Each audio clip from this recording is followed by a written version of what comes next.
Hello, you beautiful nerds. Welcome to the Drunk Banthas podcast, where we talk about sci-fi, fantasy, horror, and all the popular art that we love. Also, we do it drunk. Mostly drunk. Never mandatory, but always encouraged. Every Monday at 8 p.m. Pacific time. I'm here as always with my co-host, brother Bill. How you doing?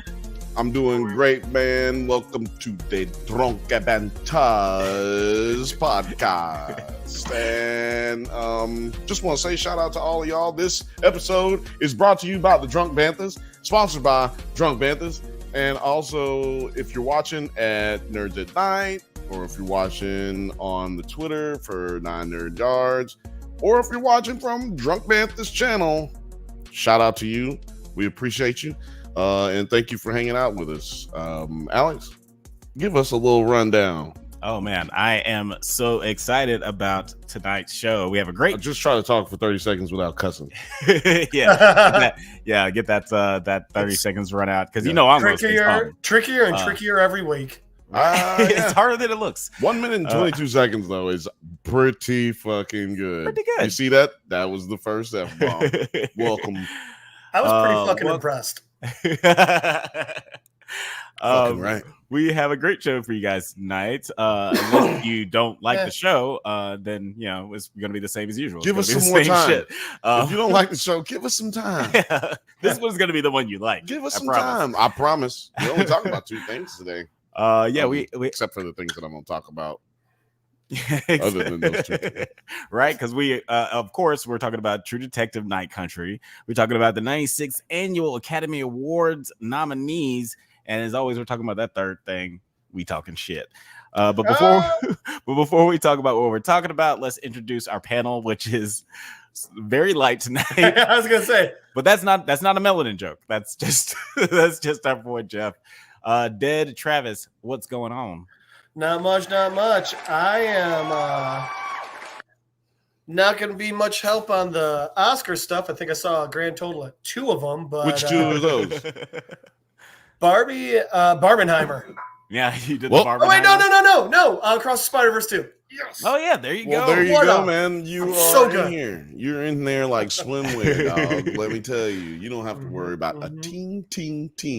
But before we move on, I just want to say shout out to Rachel V, shout out to Morgan Haley, shout out to everybody in the chat, but also shout out to them too specifically just because they are our members or one of our 2 of our what do you call it, OGs? Yeah. Oh, yeah. OGs, Drunk Banthas. Yeah, they Drunk Banthas. And so you too can subscribe. I mean, join to the go over and join. It's 99 cents a month. It's not expensive. If you can't afford that, then that's okay. Don't worry about it. We're here every Monday at 8 p.m. But if you do have the membership, I will be going live with the Banthas Bunch on the members only every Tuesday at 8 p.m. You don't have to get it confused with the times because we do it at the same time we do this. So yeah, come on over there and join us. We're going to be talking about different documentaries, and I'm going to be talking about this one cat in Alabama he's a religious leader who has bought up most of Warrior, Alabama. And he started a cult and owns banks and shit over there. It's so fun. It has become pretty crazy. Doing positive stuff with his money. Yeah, exactly. But you know, changing lives. Y'all come on over there and join us. We got a top tier show prepared for you on Tuesday. So yeah. Guys. What else? Go get these shirts. Fan, so. Yeah, man, I'm talking about all the crazy ones. I'm not trying to give it a lot away, but I just gave you a little tidbit. That's not a documentary. That's what we call a teaser. But that can tell you what kind of documentaries we All right. So there is not a documentary on this one yet. But do y'all remember the movie 10 Things I Hate About You? Yes. I do. You remember the dickhead kid who excuse me, Julia Stiles hates and turns out she banged him once or whatever. Yeah. He formed a cult. What? Really? And it was so ineffectual, it's already disbanded. Damn. I gotta look into that. That's one of those character actors that was just always in shit, especially when he was young. Well, Andrew Keegan, thank you. Sneak peek. Andrew Keegan. Sneak peek. We will be talking about Twin Flames on the. Oh man! So yeah, Oh, shit. come over and check that out. But yeah, Alex, where do they get the merch at? Oh, you can find that in the community, or not in the community tab, in the store tab on our YouTube channel. That's And right. you can also find the link to the shop in the video description here. And before we move on to talk about the Academy Awards, we got to talk about our favorite award show of the year. That's right. It's the second annual Drunkies. They're right around the corner, February 10th. Every year, starting last year, we put on an award show to celebrate the best genre films and TV shows of the year. And the winners are decided by you. Just go to the community tab on the Drunk Banthas YouTube channel to cast your vote for the best sci-fi, fantasy, and horror movies and TV shows of 2023. But now with all that shoe leather out of the way, let's talk about what we're talking about. Yeah, now that we paid the bills, let's do it. Let's talk about the Oscars, the First of all, 96th annual Oscars. Yeah, that's right. The Academy Awards will be taking place in a few weeks, so in about a month or so, a little bit more than a month. What was that? No, it doesn't matter. It doesn't matter. But yeah, it's going to be a friggin' amazing time. What are some of the categories that we have for the Drunkies? Hold on. First of all, Alex, let me explain why we came up with the Drunkies. We feel like They were drunk. Yeah, that was that's the first one. That was going to be the last one, but I'm making the first one now since you spoiled it. That was the last one. But the first reason we did it was because we feel like there's a lot of categories that could exist that don't get and so therefore a lot of movies don't get represented at Oscars. Mm-hmm. We should have, people we get set designers and shit that get stuff, right? But how come a lot of comedies don't get nominated? Yeah. And then, it's weird this year because there's a couple of comedies that got nominated this year, which is unprecedented. Right. Am I right? No, it's weird. Like, not it's unprecedented, but like every 20 years we get a comedy. Yeah, every once in a while, My Cousin Vinny will get in there. Man, I was gonna you stole my cousin Vinny. But no, I should have pounced on that early. It is Which funny. is also interesting considering way back in the day, in like the time of ancient Greece, there were two types of plays. It was literally just comedy and dramas. So, I mean, like, it's such an integral part of entertainment, and they've been just snubbed continuously. Yeah, I don't know why. And it's one of the reasons why I like, the Golden Globe so much, at least in the sense that they actually have a best comedy. I don't know why they can like combine it with musicals. It's like the best comedy and musical. Right. Like, all right, that's fucking weird. But but I do like that they at least acknowledge comedy in their own category. Musicals shouldn't win Oscars. But I mean, I'm in the same camp where it's Grammys. Like, I'm good with that. Tonys. Nice. How about Tonys and Emmys? Tonys would be real good. Yeah. How about a Tony? Because why can't a Tony have a musical that wins that's a movie? You know what I'm saying? Like, that would be interesting. To me, that's like where best cinematic musical. Well, because think about this. Think about how many musicals aren't getting the love that they should get. Yeah. Because you're going up against a fucking juggernaut. Right. Even nowadays, like we've seen it with 3 movies this year: Mean Girls, Color Purple, and Wonka, where the advertising is clearly trying to deflect the fact that it's a musical. Like they don't want you to know it's a musical until you show up in the theater. Which that's Color Purple. I didn't see choice. one clip or trailer of the Color Purple that they had them singing. No. Yeah, which is funny because that they play the songs throughout the trailers anyway. Yes. Right. Like, yes. What are you doing? Which is why it doesn't make any sense. No. Which tells you that those songs do not slap. They do not slap. The Color Purple is a very famous musical. Like that's one of those ones where it's like if they tried making a Cats trailer with no songs in it. Like so yeah. Producer 9 put it on the board today. Let's see here. Oh yeah, these are the nominees, the Drunkies, best animated TV series, best horror movie. I got thoughts. We combined, by the way, this is like the Golden Globes. It's combined television and movies. You can go vote for these right now. I don't know if 9 can do a vote and see where some of these are to give a can you vote on this one, or have you already voted? I don't think you voted yet. But if he votes on one, he's choosing They Clone Tyrone. So look, you can see where if you like that They Clone Tyrone over all the rest of these, you need to go vote right now so that you can make sure that you get your guy in there. No one gives a shit about the killer, huh? Yeah, nobody gives a shit. I think I voted for the killer so he'd have a vote. No, I'm joking. I didn't vote for the killer. I did not vote for killer at all. I might have voted for the killer. I can't even remember. You didn't even vote for it. God damn. Yeah, getting no love.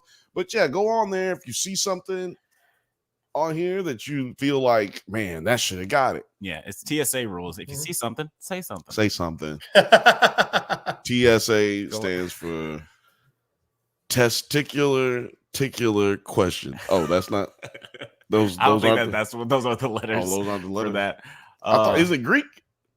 Greek letters? Yeah. It's like testicles. Talfa Sappa Kappa. Yeah. Testicles, the god of all that is man. Testicles and his brother Baltiloquus. If you haven't guessed from our conversation, we're talking about the Oscars. Film Age pointed out the Guardians of the Galaxy is winning. That is crazy. Yeah. That's crazy. Well, then go get your vote heard. Yeah, exactly. Go get your vote heard. This is not like, politics.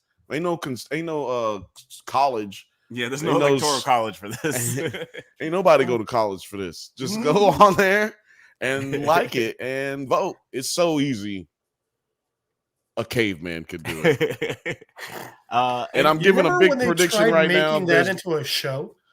There's a big prediction right now. There will be a huge If a Caveman Could Do a Geico commercial. Oh, yeah. They've been leading up to it. I've been saying it for like 2 months. They leading up to it heavy. Just prepare for that. We will be doing a think that's going to be Super Bowl? Post Super Bowl show. I feel like it's going to be. Yeah, we'll be doing a post Super Bowl show, and we'll be doing a media day show here on Monday and Tuesday. Media show for the Super Bowl. Not that anybody cares about the Super Bowl. It's just a reason for us to get drunk and eat some hot wings on television. Who doesn't love to drink and eat and be merry? I've got a wing sauce recipe for you guys. See, look, that's the guy code. We know what we're talking about. Oh, shit. Producer T. A caveman can do it. What did I miss? Are we talking shit on the Academy Awards? Oh, yes. We have just started. We literally haven't made it to the Academy Awards yet because we're just getting everybody ready for the because we're drunkies. Talking shit. Because the drunkies is about to happen on February the 10th. We will be going live. But if you happen to miss it, we will repost it and you'll be able to catch it. It'll probably be funnier but I will be hosting. So if you think that I'm not funny, give me a chance, man. Give me a chance. Give me a chance. But if you know what time it is, we're gonna have a motherfucking amazing time. Take a chance. Alex, oh, yeah, what were some of the nominees for Best Actress? Yeah, well, I want to get. Well, let's go Best Actor first. All right, Best Actor first. Yeah, like actor in a that's leading the one role. You had up above it. Just because Alex hates women. Just to say shout outs to Zazie Beetz and Baby Quaid because they apparently did the announcements for the Oscars this year. I like to call Jack Quaid Baby Quaid because he's just a little baby. He's a little baby. He's just a well guy. He's just a well guy. Shout out to Randy. I know he's probably like our age or older, but yeah, right. Yeah. Oh no, yeah, he's probably like 30, he's 38 years old, and we're still calling him. He's 30. Yeah, I was like he's older than me. I was like, no, look at bro, nah. But 31 baby. He is a baby. Actor in a leading role. The nominees are Bradley Cooper for Maestro, Coleman Domingo for Rustin, Paul Giamatti for The Holdovers, Cillian Murphy for Oppenheimer, and Jeffrey Wright for American Fiction. These are it's a pretty stacked category. Do you guys have any predictions for who's going to win, or like who's your personal favorite is? Well, hold on. Terry was showing his pins off. No, because someone said they wanted to see the hat, so I was just like, I was just wanting to point out that is a dope hat, and also big booty cheek pins for the Oscars would be the big booty Oscar, booty cheek Oscar. Big booty Oscar. I should like the statue. Oh my god, I should do statue. Like a Barbie like Oscar themed. That'd be my god, that'd be crazy. That's not that one can't have a big booty. I don't think that one can have a big booty because people Now- might not know it's Barbie. They might think it's somebody else. Now I just want an Oscar award, but if you like turn it around, it's just a fat Just a ass. giant ass. It's like the fattest. I'm glad ass that ever. somehow segued into my nominees for Best Actor. Bradley Cooper got that donk. No, I'm joking. No, but yeah, who's the Bradley, most fuckable on this list, really?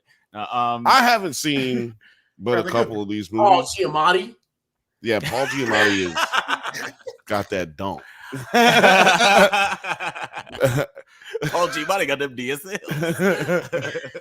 Whoa. He's the only one that, You like, just- the next morning I probably wouldn't be mad at because you know that nigga gonna cook for you like some breakfast. Oh, yeah. It's like, You think- want some pancakes? Because he just seems like a tryhard. I don't know Yeah. if we can do. I don't know if we can do polls yet, but please, let's get a poll going. Who in the Best Actor category has the best cheeks? Go ahead, put it in. Put it in the comments. Put it in the comments. Put it in the live chat. Who got the best yeeks in the best actor category? And I haven't seen a lot of these, but I'm just gonna go with Jeffrey Wright because he's a better actor than everybody in the category. So Fair enough. I'm glad that movie got an Oscar. I'm surprised it got an Oscar nom like that. Like I didn't think it was gonna get shit, but I feel Me like too. the only reason it got it is because the lead is Jeffrey Wright. This lead could have been Tim Meadows, who's also in the movie, Mhm. but it was a Jeffrey. It's a Jeffrey Wright film if you want to get it Oscar or a Michael K. Williams, but he's no longer with us. Rest Yeah. in peace. R.I.P. Or Yeah. Jonathan Majors, but he's no longer with us. Rest in peace. And to your point, this is the first leading role for Jeffrey Wright. Like he's been a character actor for a really long time, a lot like Paul Giamatti and Tiger- Coleman Domingo. He was honestly. People's Tiger He's Woo. been- Tiger Woo. He's been, Tiger Woo. I like him. he's been stepping up though. I mean, he's been getting like you could tell by his more recent roles that like they were more and more like it's about time. I think he's supposed to be a leading man now. You know? Yeah, I Alex, think like Westworld for sure. People were just like, "Oh wait, why is this guy?" Should've not been some the lead Emmys. He of didn't get no all the Emmys? Movies. Mhm. I For don't that- know. I don't think Doesn't think so. matter. I This is don't the think so. Oscars. Alex, who do you think should win Best Actor? I Or do you feel anybody's missing? I don't feel like anybody's missing. Honestly, like I think this is a tight group. Although I haven't seen Maestro, I haven't seen Rustin, but I love Bradley Cooper and Coleman Domingo, so I'm pretty confident they put out some great performances. I feel like personally, Cillian Murphy is who I think is going to win, and he's my personal favorite performance of all those. I love Paul Giamatti and Jeffrey Wright's performances, but I've seen them both put out better performances. That's not what it's about. You seen Denzel do better performances than Training Day, but Yeah, I'm just saying, like their But he performances won, weren't though. as good as I mean, I'm just saying. But that's the one he won for, though. So that I'm just saying that doesn't Leo did equate to so many better winning. performances than Revenant. Right? Yeah, and that with- was what he won for. I think Yeah. I think it's gonna win also because remember we watched this video a couple of years about maybe like 4 years ago now actually about how they vote on the Oscars Mhm. and the numbers sometimes cancel other ones out because Yeah. the way they vote it isn't like this one we got the it's not like our system. They it's don't not want whoever someone has the getting most a votes clean win, sweep. Yeah, Yeah, it's not they vote and then they do percentages based on the votes of all the categories. That's a after the really fact. So it's fun a- way to be stupid. yeah. It's It overly actually is the complicated. most fun way because they get really drunk at the Oscars. It's making all kinds of bad decisions. But yeah, Jeff, who do you have for best actor? I know you didn't see I any of mean, his, but that's yeah. me either, really. But you can say Same. Well, I think it's gonna be Cillian no matter what. And it's going to be I mean, And it's it's- baby Quaid obviously has the fatter. obviously. No, it's gonna be Murphy just because I mean like Oppenheimer's one of those movies who even if you didn't like it, you're talking about how amazing it was because like it just got so much fanfare. right. It's one of those ones where they're gonna give it to him regardless of whether or not they think he should have it. Well, That's called having the complexion for the correction. By the way, anybody putting anyone putting comments talking about who they think is going to win Best Actor, I really can't tell or Best Actor in a leading role. I don't know what you're talking about, or like, are you saying the cheeks, or are you voting on Best? Because it says, I hope Filmage says, I hope Paul Giamatti wins, but Murphy will probably. I think that's a take real it. one. You think that's a real one? You don't think that's about the cheeks? I think Filmage is doing a flat as. I think that's a flat ass, reception. Right. Not a fat ass reception. You know? I'm going Bradley Cooper has the best geeks in the crowd. Yeah. Not gonna win an Oscar. We didn't even mention that. Did anybody here see Maestro? I haven't seen Maestro. I think it's Maestro. One of these films. No? I've only seen Oppenheimer. Okay. Well, we needed Blake on this one. And I'm excited to see. Learned to be a maestro for that movie. Yeah, he spent 6 years preparing for this role, and no one's seen it. Years, God. I've heard that this is like him trying really, really hard to win an Oscar. Yeah. 6 years hard. Like imagine if your dick was hard for 6 years. I thought he got one for 18. Say what? I thought he got one for 18. No, that was an MTV Movie Award for that other movie that he did with what's her name? Hangover. Silver Lining Playbook. Lady Gaga. I said he got nominated for, but Lady Gaga. Lady Gaga. I call her Yaga. Yeah, Y'all can call her Gaga. Her mama named her Yaga. I'm gonna call her. Baba Gaga. But yeah, Terry, did you say that like whether you've seen any of these films or like who you're running for? I forever have Issa Rae. It was Issa Rae who said this, right? But I'm rooting for Everybody Black. That's right, baby. Fair enough. Which is basically the opposite. Like, she's doing an interview like, who are you rooting for? And she goes, Everybody Black. And I was like, yeah, that's a good answer. I'm gonna always bet on Black. Good answer. I'm gonna always bet on Black. But moving along to my honest opinion of who would win, given just like reading the background of the film, what they've been through, what they were doing, I say they're probably gonna give it to Murphy. Yeah, I feel like this is his year, honestly. Get the fuck or that's out just of like his. I like feel like movie Jeffrey is Wright the just biggest... got a nom just to be what like. Do you think about? I can be like, look, you got a nom for this random ass black movie that hardly nobody saw. Yeah. Right. That's what I just. Nine said in the chat, I just watched The Holdovers and Paul Giamatti was great. I hope he wins, but Cillian Murphy has kind of has it in the bag. Am I pronouncing that right? Is it Cillian or Cillian? I think it's Cillian. Is it Cillian? I think it's White Boy. I think it's White Boy Murphy. You pronounce it. You pronounce it. Weitzman. Yeah, I thought Paul Giamatti was great too. He was like really, really funny in The Holdovers, and I love Jeffrey Wright, and I loved him in this. I was just more surprised that he got. Hold on. Who is this nigga with his face down? That's why he's not gonna win. So yeah, this guy actually isn't nominated. He's actually not nominated. He's not. He was. Well, that's why he's not winning. Look at Professor Moriarty. Look at his face, nigga. That's a he got his head down. He knows not giving a fuck about nothing. He's looking down because All of Us Strangers got snubbed in the Oscars. Yeah, he knows. Everybody has a face about the Oscars. It's like, look at Paul. That is a face of a loser. Did anybody see Paul's his? Like, I did not. Y'all niggas just nominated me, so y'all don't feel bad because I've been in this industry for far too fucking long. Look, Jeffrey Wright's face is y'all nominated me because I'm a black man and y'all need to right. Cillian looks like I won this shit. Yeah, he's like, I'm winning. Yeah. But to be fair, that's the only face Cillian Murphy makes. Yeah, that's true. All right. No one here has seen Cillian Murphy smile. That is not happening. Paul Giamatti looks like that picture where it's your high school yearbook and you don't want to listen to the photographer, but you just do. Right. Like, okay, I guess this is the picture we're taking. The photographer says because he just wants to go smoke weed. Exactly. But actor in a supporting role, the next category. Actress.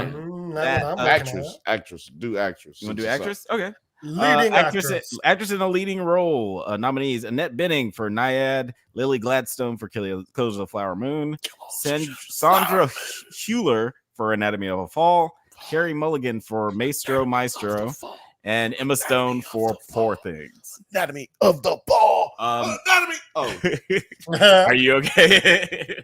I love Rage. Start thinking about that. Yeah, it's fun watching Bill have a stroke on camera. Look, that's not funny because if I do have one, I know everybody. If I ever have a stroke, I've already come to the conclusion that everybody's gonna think I'm joking. And just so you know, I will never joke that I'm having a stroke, just in case anybody. All you gotta do is tell me you smell toast. As soon as you say I smell toast, well, I can't say. I know you're not joking. You know, most likely I won't be able to say anything. Like that happened to Aubrey Plaza for real. Just try to get out the word thought she was joking. toast. They thought she was toast. Yeah, Aubrey Plaza had a stroke. Yeah, man. I do remember hearing about that. Yeah, she had a stroke, and everybody thought she was joking. So everybody was laughing because she does shit like that. Has anybody seen any of these movies? Not a single one. Not a single Film one. Age says no. I was at a showing premiere of Killing Flowers. Oh, but you weren't allowed to go inside and watch it. I may have seen her, but yeah, I didn't see the movie. I'm gonna be honest, there, my friend. But I'm rooting for her, because I said everybody black, and she's close enough. I will say, Lily Gladstone's first Native American actress to ever be nominated for an Oscar. I was like, I will say, okay, this is gonna be a hot take. And I know people was terrible. You hate her because people gonna hate this. Yeah, I mean, yeah. Running joke. I do hate women. Yes, yeah. Somebody's gonna take. Somebody's gonna put that one day. Somebody's gonna soundbite that one day and just cancel the fuck. I'm doing it right now as we speak. But hot take. I don't think Lily Gladstone's performance was that amazing in Killers of the Flower Moon. That might not matter. Yeah, it might not matter. Like they might just go with the historical vote. I feel like it'd be a really great opportunity just to not just give it to another white woman, but I do feel like Emma Stone did have the best performance out of all these actresses that are nominated. Has she won one yet? Yeah, she won one for La La Land, which greedy, I still haven't seen that movie. That bitch greedy. But I feel like you could have let somebody else get that role so they can get this Oscar. And a lot of people have been saying that it's going to be kind of like last year, where it was Kate Blanchett and Michelle Yeoh. Kate Blanchett had a great performance, and Michelle Yeoh had an amazing performance as well. I predicted Michelle Yeoh before I saw the movie. But remember? Yeah. Before the movie was even seen, no trailer. Ain't nobody seen the trailer. I was like, Michelle Yeoh gonna win. You can just read the description of everything everywhere all at once, and you go, "This is winning an Oscar." Yeah. It's a pretty great, incredible movie, and she did a really great job in it. But a lot of people were, saying like one of the things that edged her out was that the historical aspect was like, well, let's not just give it to Kate Blanchett, who already has an Oscar, and is super white. Let's give it to Michelle Yeoh. Make history. Y'all just hate her because she's light skinned. Yeah, I do. I hate her because she light skinned. But I'm glad that Nine brought up the same reason I don't like Blake. I'm glad that Nine brought up this picture because there has been some weird controversy around Margot Robbie not getting nominated for Barbie. I love Blake too. I hope he's watching, so he'll text me and see. Like he'll be like, "Hey man, what the fuck?" I wish Blake was a really lover and a fighter, but whatever. He's not a lover nor a fighter, nor is he that funny, honestly. But how do you guys feel about Margot Robbie not getting nominated? We'll get to it later. Like Barbie got nominated for a lot of stuff, but Barbie herself was not nominated for lead actress. Jeff, what did you think of that? Okay, it was a snub. I don't think they meant for it to be. I think they were like, we're already going to have Barbie nominated for so many different things. But again, the entire point of the movie is a guy trying to take all the credit for Barbie and all of her stuff. Like, it's literally like they're playing out the plot of the fucking movie. No, I'm going to poke a hole in that argument right there because Ryan Gosling was not nominated for Best Leading Actor. He got exactly actor. And who got supporting actress? America Ferrera. We will get to that. Right there, 1-1. Not a snub. Well, she didn't do a good job. They didn't think she did well enough. It's a really stacked. She played a blonde girl. That's what she did. She was playing a blonde. I will. Well, you go ahead, Alex. Well, I'll say that I go. I don't think that this is necessarily a snub. Really, Margot Robbie still got a nomination for best. She's gonna get the Oscar for best picture of since she produced the movie. And I don't think that she was the strongest performance in this movie. Like honestly, Ryan Gosling. It's weird to say about Barbie. But Ryan Gosling, I think everybody knows that he had the best performance in this movie. Yeah. So but you can't give his performance best actor though. Right.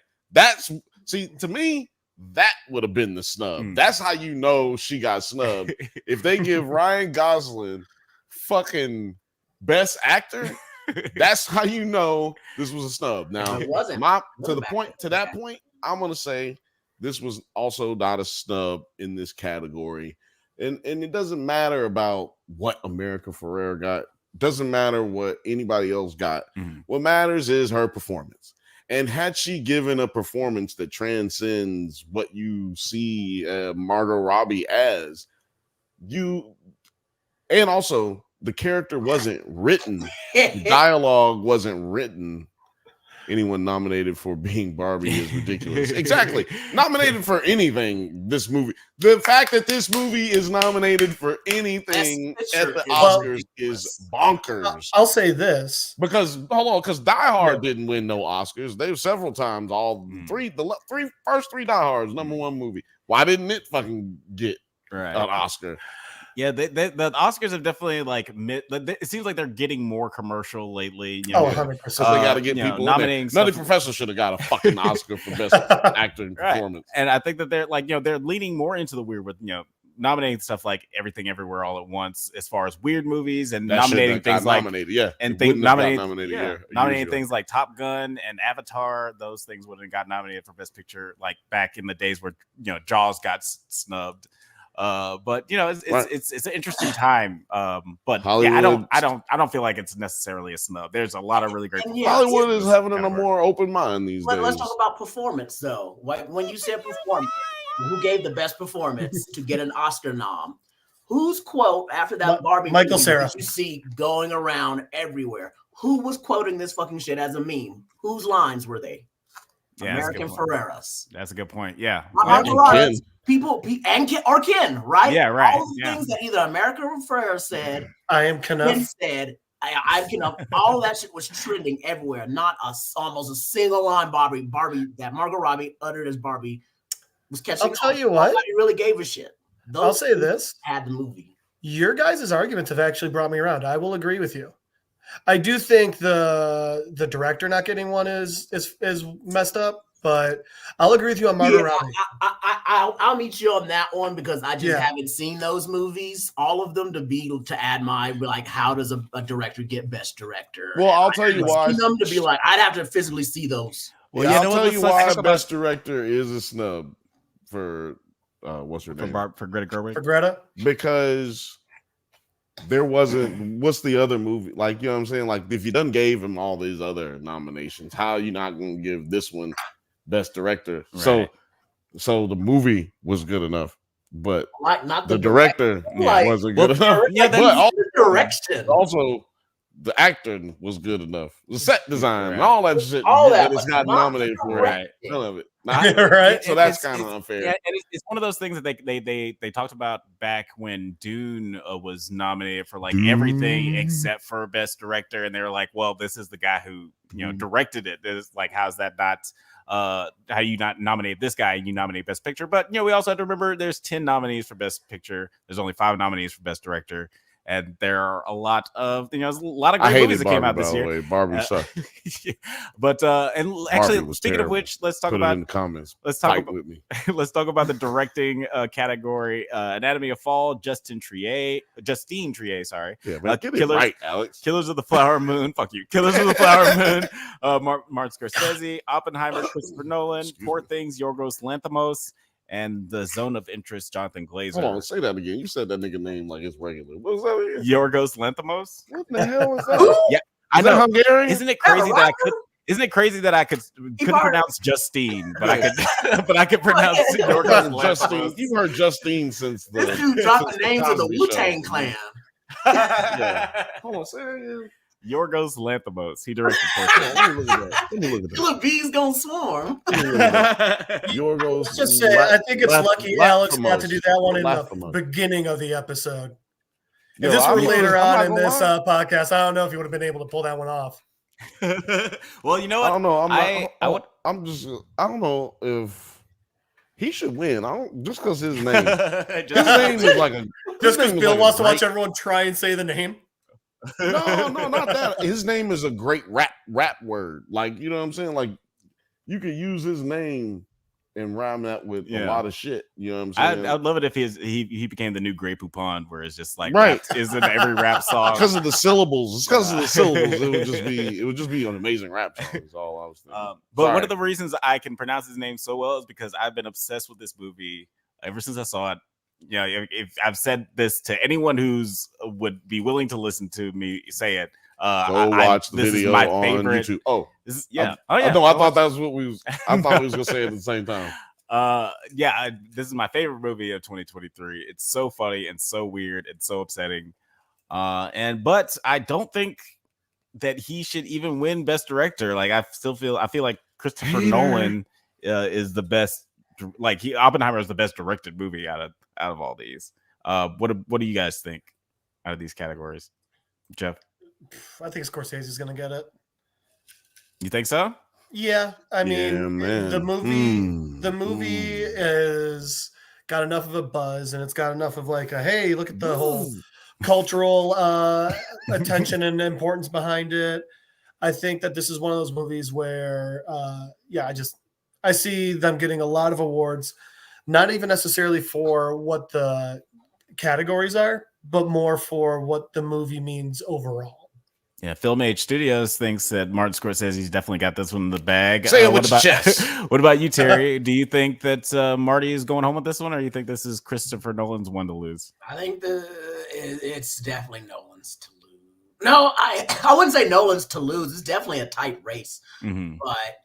And then you know what? I'm gonna go with a sleeper on Zone of Interest. I almost saw that the other day, and I decided to watch Holdovers instead. Is it good? I know a lot. I didn't see the movie, but I know a lot. I always know like what goes into making some of these movies and who's involved with it, to where it's like, oh, I know how hard they work on shit. Yeah, so I would say maybe heard of this one. A lot of international films getting nominated, including Anatomy of the Fall and Justine Triet. I mean, not to be like, you know, people will say that it's like, I think Hillary Clinton tweeted about Barbie not getting nominated for like Best Director. I was like, those real tweets. I was like, man, I couldn't tell anyone. I was like, I don't know if this is real or not. Do y'all really think Hillary Clinton's all?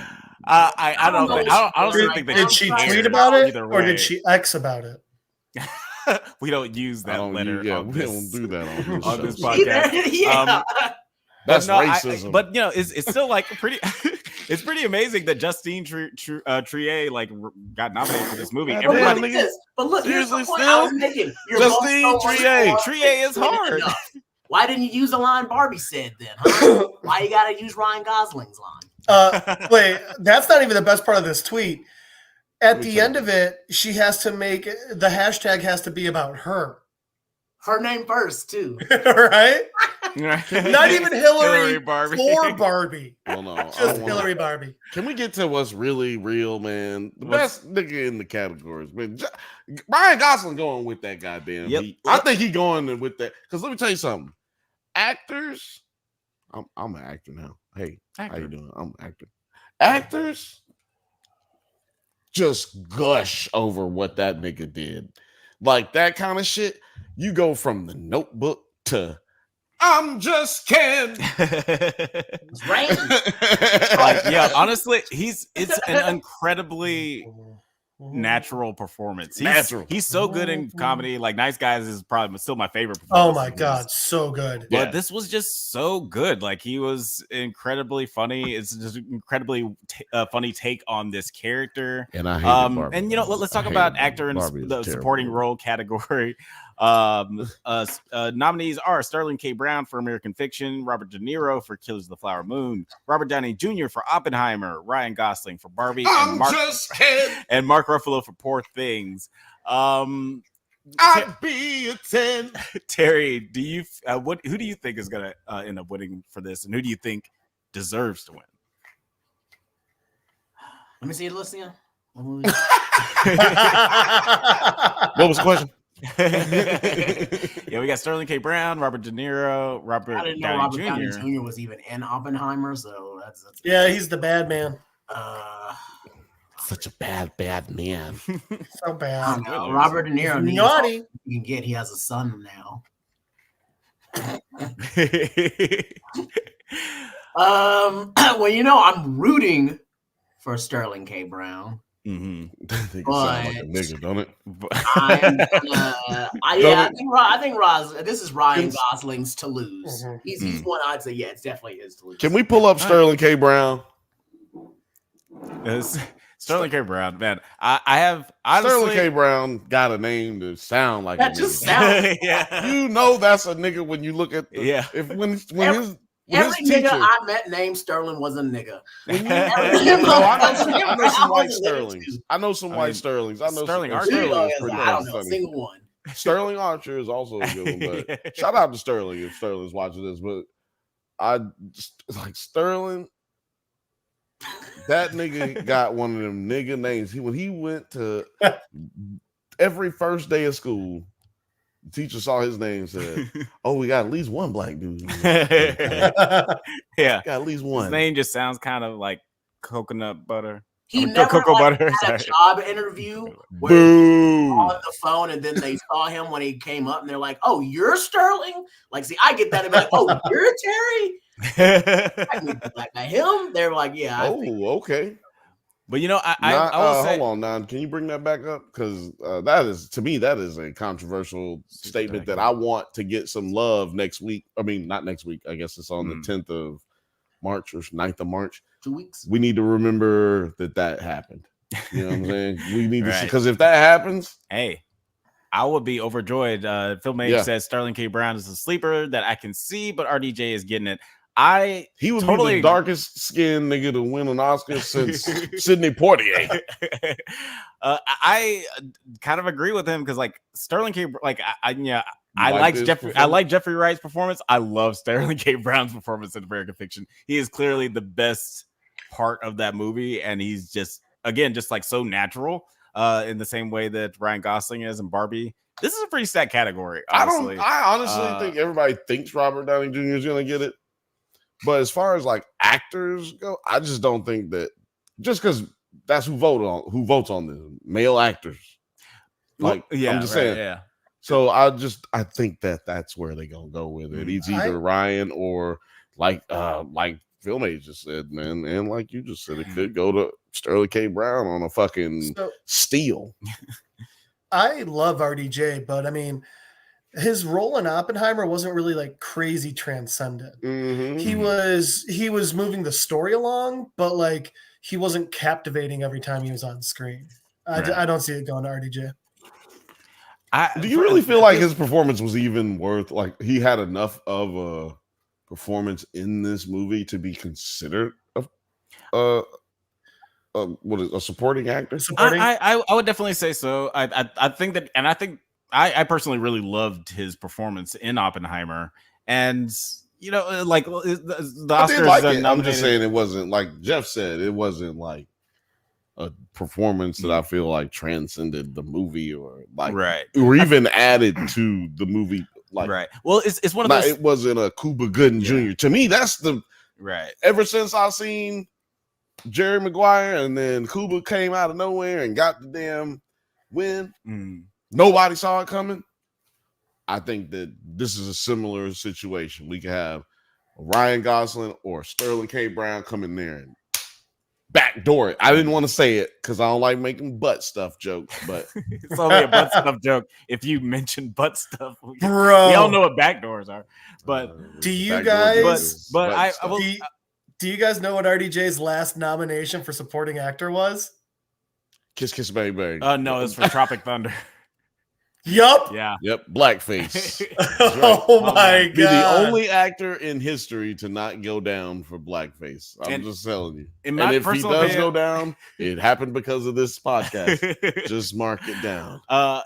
My personal opinion, like I'm glad you brought this up, Nine, is between my favorites performances out of these, it's between Mark Ruffalo and Sterling K. Brown. Like Mark Ruffalo was incredible in Poor Things. He's so funny, and for both him and Robert Downey Jr., I think it's one of those things where like people have seen them in Marvel movies for a decade, and they're just like excited to see them do interesting performances outside of just like the Hulk and Iron Man. I got a question for you. Do you think that Willem Dafoe got snubbed?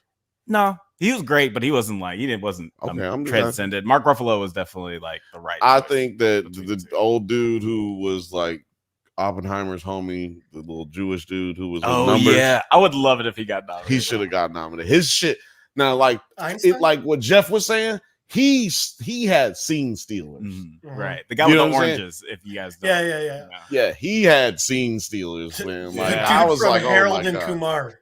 right? Yeah, Harold and Kumar, he was numbers, the Santa Claus. What's The Santa Claus. Hollywood, He's the what's up elf. with Bernard. Natasha Leone, what's I don't know that one. something in Hollywood? Babes, Ooh. Sarah, put it in the comments. Somebody put it in the comments. It's like one of Sarah's favorite movies. Oh, I think I know what you're talking about, but I can't remember the name of it. But yeah. That would be a lifetime achievement award for sure. Like if they gave it to him. Dude is Um, fucking amazing. But going on to Dr. Doolittle. David Get this Krumholtz. David Krumholtz. Yes. Love that guy. Krumholtz. Come on the show, Krumholtz. Man, we love you, man. He is our He's doing Jewish some MVP. really good stuff. He's our Jewish Uh, MVP, man. Yeah, he's incredible. He might be the best Jewish actor ever. I'm going out on the limb. I'm going out on the limb. There's so Best many. Jew- I How don't many? care. How many? You don't know. You can't name them. Best one. Bro, Actress in the leading he's role. got The movie- 126 roles to his name. Jesus, That's right. that And that's dude including worked. television and movies, right? Mm-hmm. Yep. That That's dude is working awesome. Man, right there. Fucking awesome. It's because he looked 19 for 25 years of his life. Right. I shouldn't think it was 30 years. I think he was 30 years old when he did Harold and Kumar, or over 30 when he did Harold and Kumar. Right. And- Yeah, he's playing like a 19-year-old or whatever. Yeah. Bill, Slums lay of it on Beverly me. Hills. Slums of Slums Beverly of Hills. Oh man, Slums Frothy already of got Beverly it. Hills. Yes. I should probably just she listen did. to our fan song. Well, I knew Um, she was gonna give it to me because that's one of her favorite movies. Slums of Beverly Hills. He was in that. That's an Oscar worth. Nah, supporting actor Oscar worthy. I've never seen that. I one, don't so know. I don't know. Probably not. Um, Today it would win. Look at fucking Barbie's nominated. Goddamn. Actress in a leading role. We got nominees Annette Bening for Naiad. A Ned. movie. Oh, we already did Movie. that. Oh no! Wait. Oh yeah, we already did. Oh, sorry, supporting role. Sorry, actress in a supporting There you role. go. There you Nominees Emily. Thank you for keeping me on track. I wasn't paying attention. Emily Blunt for Oppenheimer. Danielle Brooks for The Color Purple. America Ferrera for Barbie. Jodie Foster for Naiad. That's a movie I'm still convinced does not exist. And Divine Joy Randolph for The Holdovers. I don't be listening to you. Divine Joy Randolph, of course, from the Idol fame. She but- gave us the gem that is Tedros is Tedros. One of Can my I favorite point lines out of really 2023. quickly? I love how for all the other categories we had those nice graphic cards, and for this one it's just like a list typed down on in Word or some shit. I can't fucking find it. I can't find it. I'm doing my best. I'm scrambling here. But that's what makes it so funny. Look, I'm gonna just tell you. While he was saying that, I knew Nine was about to pop on. I fucking knew it. I was like, Oh, Nine's Nine. probably thinking, "God damn it, I can't find it." And At then no he said point did something. I think you like just weren't trying to find it. I just thought it was real No, funny it's that funny. the best Dude. supporting actress category. Yeah, we got to keep the funny going. Anything that's funny, say it. Okay. I Mhm. don't know why y'all be scared to say funny stuff. To you guys in the comment section too, by the way. Say what? Who's in the comment They section? should, if they got funny things to say it in the comment section. Yes, definitely. None of it's going to be as funny as what I'm going to say. So, but thank you for participating. Randolph. One day I'm going to participate in the chat. Like, it's just too distracting for me to participate. I'll just talk on the microphone. Film Age Studios thinks that that Divine Joy Randolph has got this one in the bag. What do you guys think? I guess it's pretty much between Emily Blunt, America Ferrera, and Divine Joy Randolph. Really. First of all, a lot of this. Oh, go ahead, Jeff. I was gonna say I don't think Emily Blunt. I love Emily Blunt. I don't think she deserves it for that role. I don't think she deserves to be nominated. You don't love Emily. You don't love Emily Blunt. I mean, she wasn't really. You don't love her. You don't love her. Oh, look at that! Look at that category. Look at that up for you right there. I loved it. She wasn't in the movie that much, and every time she was in the movie, it was just. Now, I don't think it's her fault. I think the way her character was written, and I mean the way her character was, she was just a more subdued character. So I think the problem is that type of role isn't best supporting actress material. I'm sorry. I'm gonna tell you something, man. Yeah, you don't care about it. I'm just tell you right now, you don't care about it. Calm down, Jim. As much as I love Emily Blunt. Like, if I were gonna give Emily Blunt an Oscar for any of her performances, it'd probably be for 5-Year Engagement. I think her performance in that is incredible, and I think that was even way better than this role, just because again they give her more. Let me tell you something, man. I ain't seen none of these movies except Oppenheimer. I'll tell you this right now. I think Emily Blunt's gonna win it, not because she had the best performance out of anybody. It's time to get that Oscar. That's what it is. It's time. It's time to get that thing. She's getting the Lifetime Achievement Award.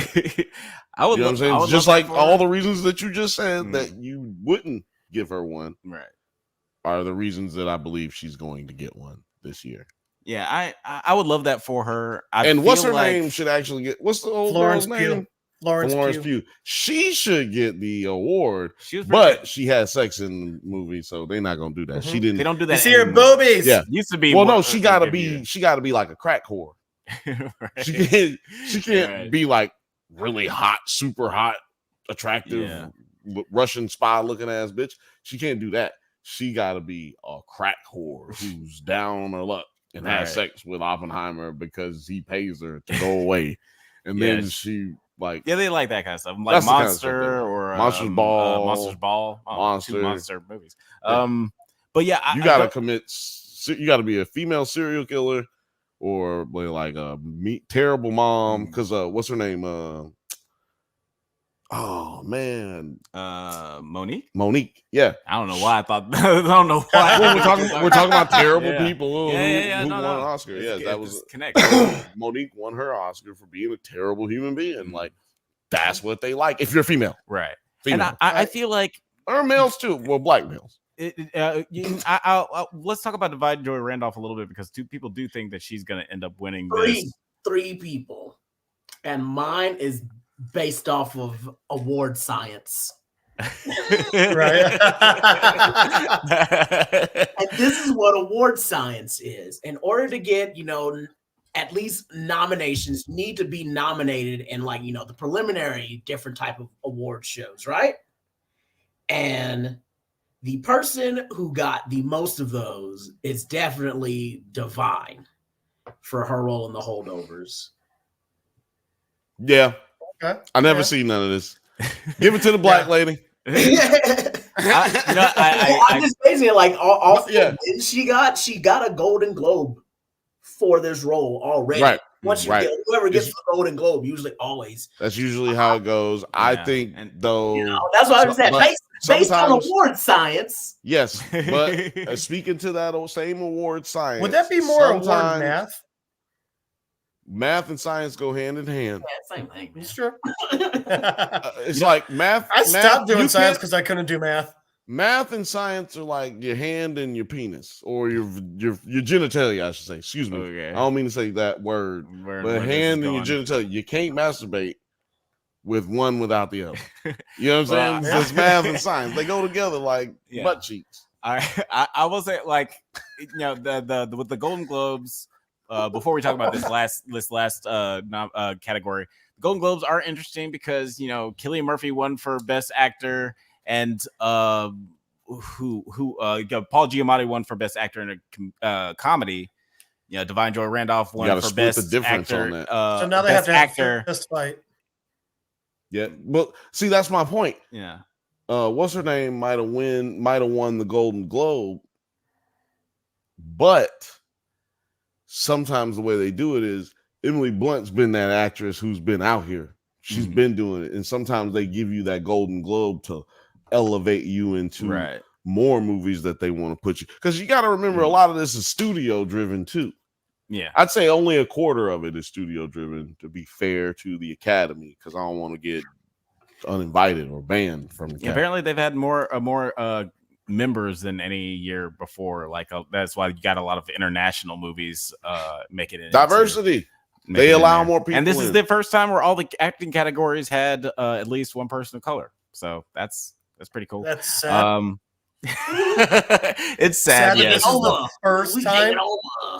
Sad, happy facts. How come? You know what I think the one award that was missed this year that didn't get given out, or from last year, most pink in a movie. Was that not a Guinness Book World Record for this? How great would it be if that went to Oppenheimer? There's no fucking way most pink in a movie doesn't go to this movie. Yeah, and if the Guinness World Record slipped on this, then they fucked up. If they slipped on, Alex is tearing up the studio. He's very angry because he knows I hated Barbie. They literally caused a shortage. Terrible movie. You've said that 6 times tonight. Well, they literally caused a shortage. It literally caused a shortage of pink paint in America during the production. I have another reason for Divine though, because she got snubbed for an Emmy for her role in The Idol. Facts. They made it up with the Golden Globe. Because let me tell you something. Get an Emmy nom. Tedros. I'm still kind of mad about it. Like, as much as I hated that show, it better win like a golden raspberry or something. We missed an award nomination that we should have had this year, which is Best Line in a Television Series. And two of them would have came out of Idol, which is Tedros is Tedros, and what else is the other one? You know what it is. Blanche. You know what it is. You know what it is. You know what? The Idol that is like an honorary every episode award since it was up. By the way, yeah, the show that made me laugh uncontrollably. Like, is it like a show that unintentionally made me laugh the most? Right? Yeah, unintentional comedy of the year. Yeah, it's gonna be. No nominees. We're just giving awards to that. We can do that one because television-wise, year before 2022. The winner of that could have been Halo. Yeah, that's true. Oh, I mean, it could win this. How about best show that was clearly a Zillow ad? This is clearly a Zillow ad. Yes. Yes. I would call it the You Did Something award. Yeah, you did something. That's a Razzie. That's a Razzie. We have a category. We're all about positivity at the Drunk Banthas Award Show. Drunkies Awards. We're very much so about positivity. Otherwise, we would give out worst feet in a movie. Best Picture. Just to round out like our conversation about the Oscars. Best Picture nominees are American Fiction, Anatomy of a Fall, Barbie, The Holdovers, Killers of the Flower Moon, Maestro, Oppenheimer, Past Lives, one of Nine's favorite movies. Past Lives sounds like a song, no? Poor Things, and The Zone of Interest. Yeah, I used to listen to Past Lives all the time. Oh, no, a band. They're a band. Past Lives. I saw them twice, but I was blackout drunk and on acid too, so I don't remember. And they opened up for Blink-182. Yeah, right. But what do you guys think? Who do you guys think is going to win Best Picture for this year? Terry. I'm like going over all these names and just like trying to be like, who's been winning awards so far? Who's doing your awards math? Yeah, you gotta do awards math. Anatomy of the Fall. Well, while you're thinking, I'll just say real quick that again, I hope Poor Things wins, just like out of some crazy like everybody made a mistake and they tried to vote for Oppenheimer, but they voted for Poor Things instead. I'm gonna tell you because I think Film Age is on it. I'm gonna just tell you, Killers of the Flower Moon is going to win, and it's not because it's not my dark horse champion. No, I say it's between Killers of the Flowers of Moon, Oppenheimer, and my real dark horse champion is Zone of Interest. Those three are my possibilities. Well, see, I just believe it's going to be Killers of the Flower Moon because of the historical precedent of it. Yep. Historical movies, they like to do them best pictures, you know, and also it's Martin Scorsese. If Scorsese doesn't get best director, he'll pick up this one. I don't think. I feel like it's either like Chris. No, he might. I think he can win both. You think? I think he can win both. I think he's gonna get one or the other. He's not. I'm not saying he will. I'm just saying if they announce that he won best director, don't be surprised that towards the end of the night he wins best picture. That's what I'm saying. I feel like both him and Christopher Nolan, they could. You could sort of say that about both of them because they both made such spectacular movies and they both kind of deserve it after a long career, even though Christopher Nolan hasn't been doing it for that long. So I can see them splitting it up. I'm very distracted and upset. Are we gonna do an Oscar party? Oscar thing? Oscar show? I can't. I've been boycotting the Oscars since Oscars So White, and the Reverend Jesse Jackson has not given me the all clear. So he said, "My black delicacy has not my black delegation."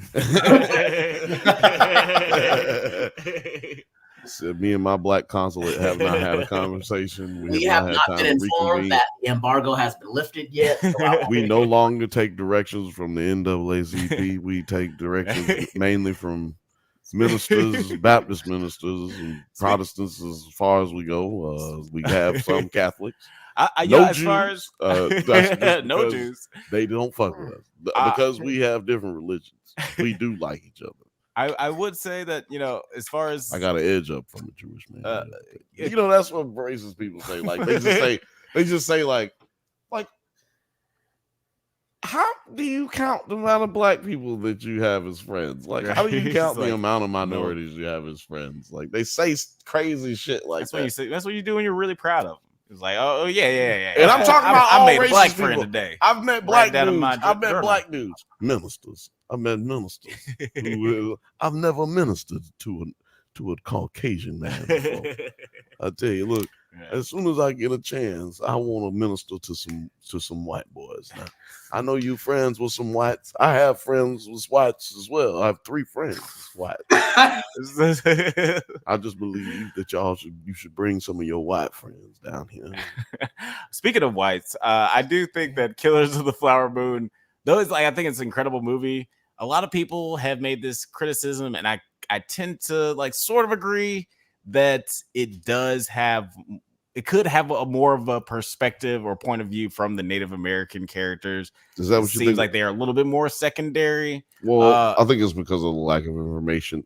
They would have been making up a lot of shit because they died. Yeah, a lot of them did die. So I'm just saying. So but I feel they still made up a lot of shit. No, I'm talking about it from their point of view. Right. They would have been making up a lot of stuff. Yeah. Just because they don't have a lot to go on. Right. They know how these other white folks felt and what happened because they lived. Mm-hmm.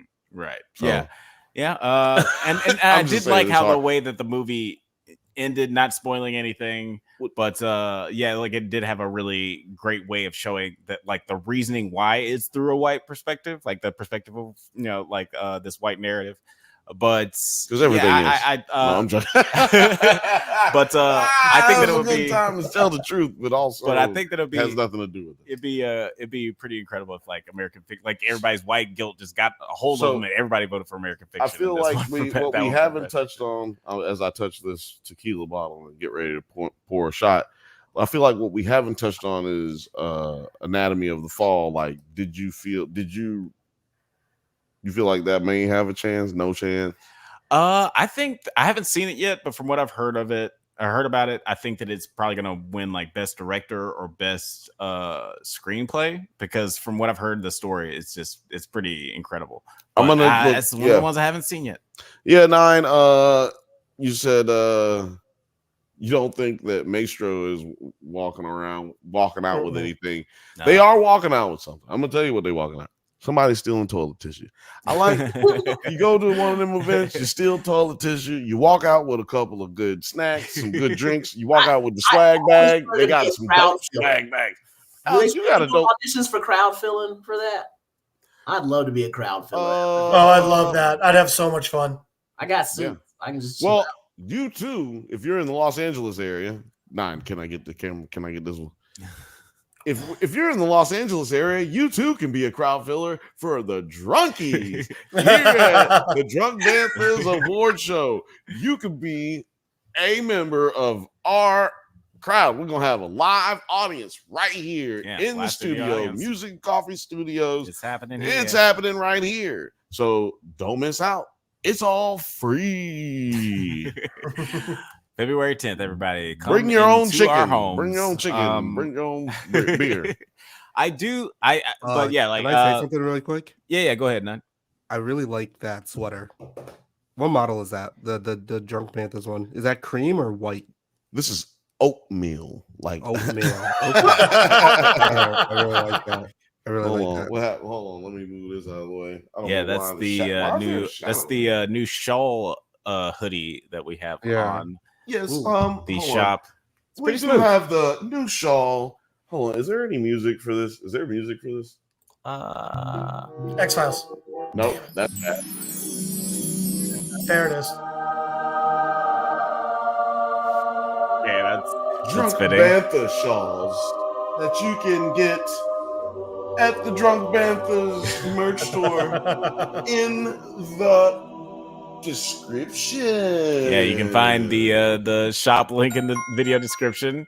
You're gonna get all the slurpage if you fucking get one of these. Talking about you get sloppy toppies like double domes with this one, with this gear, and only this gear.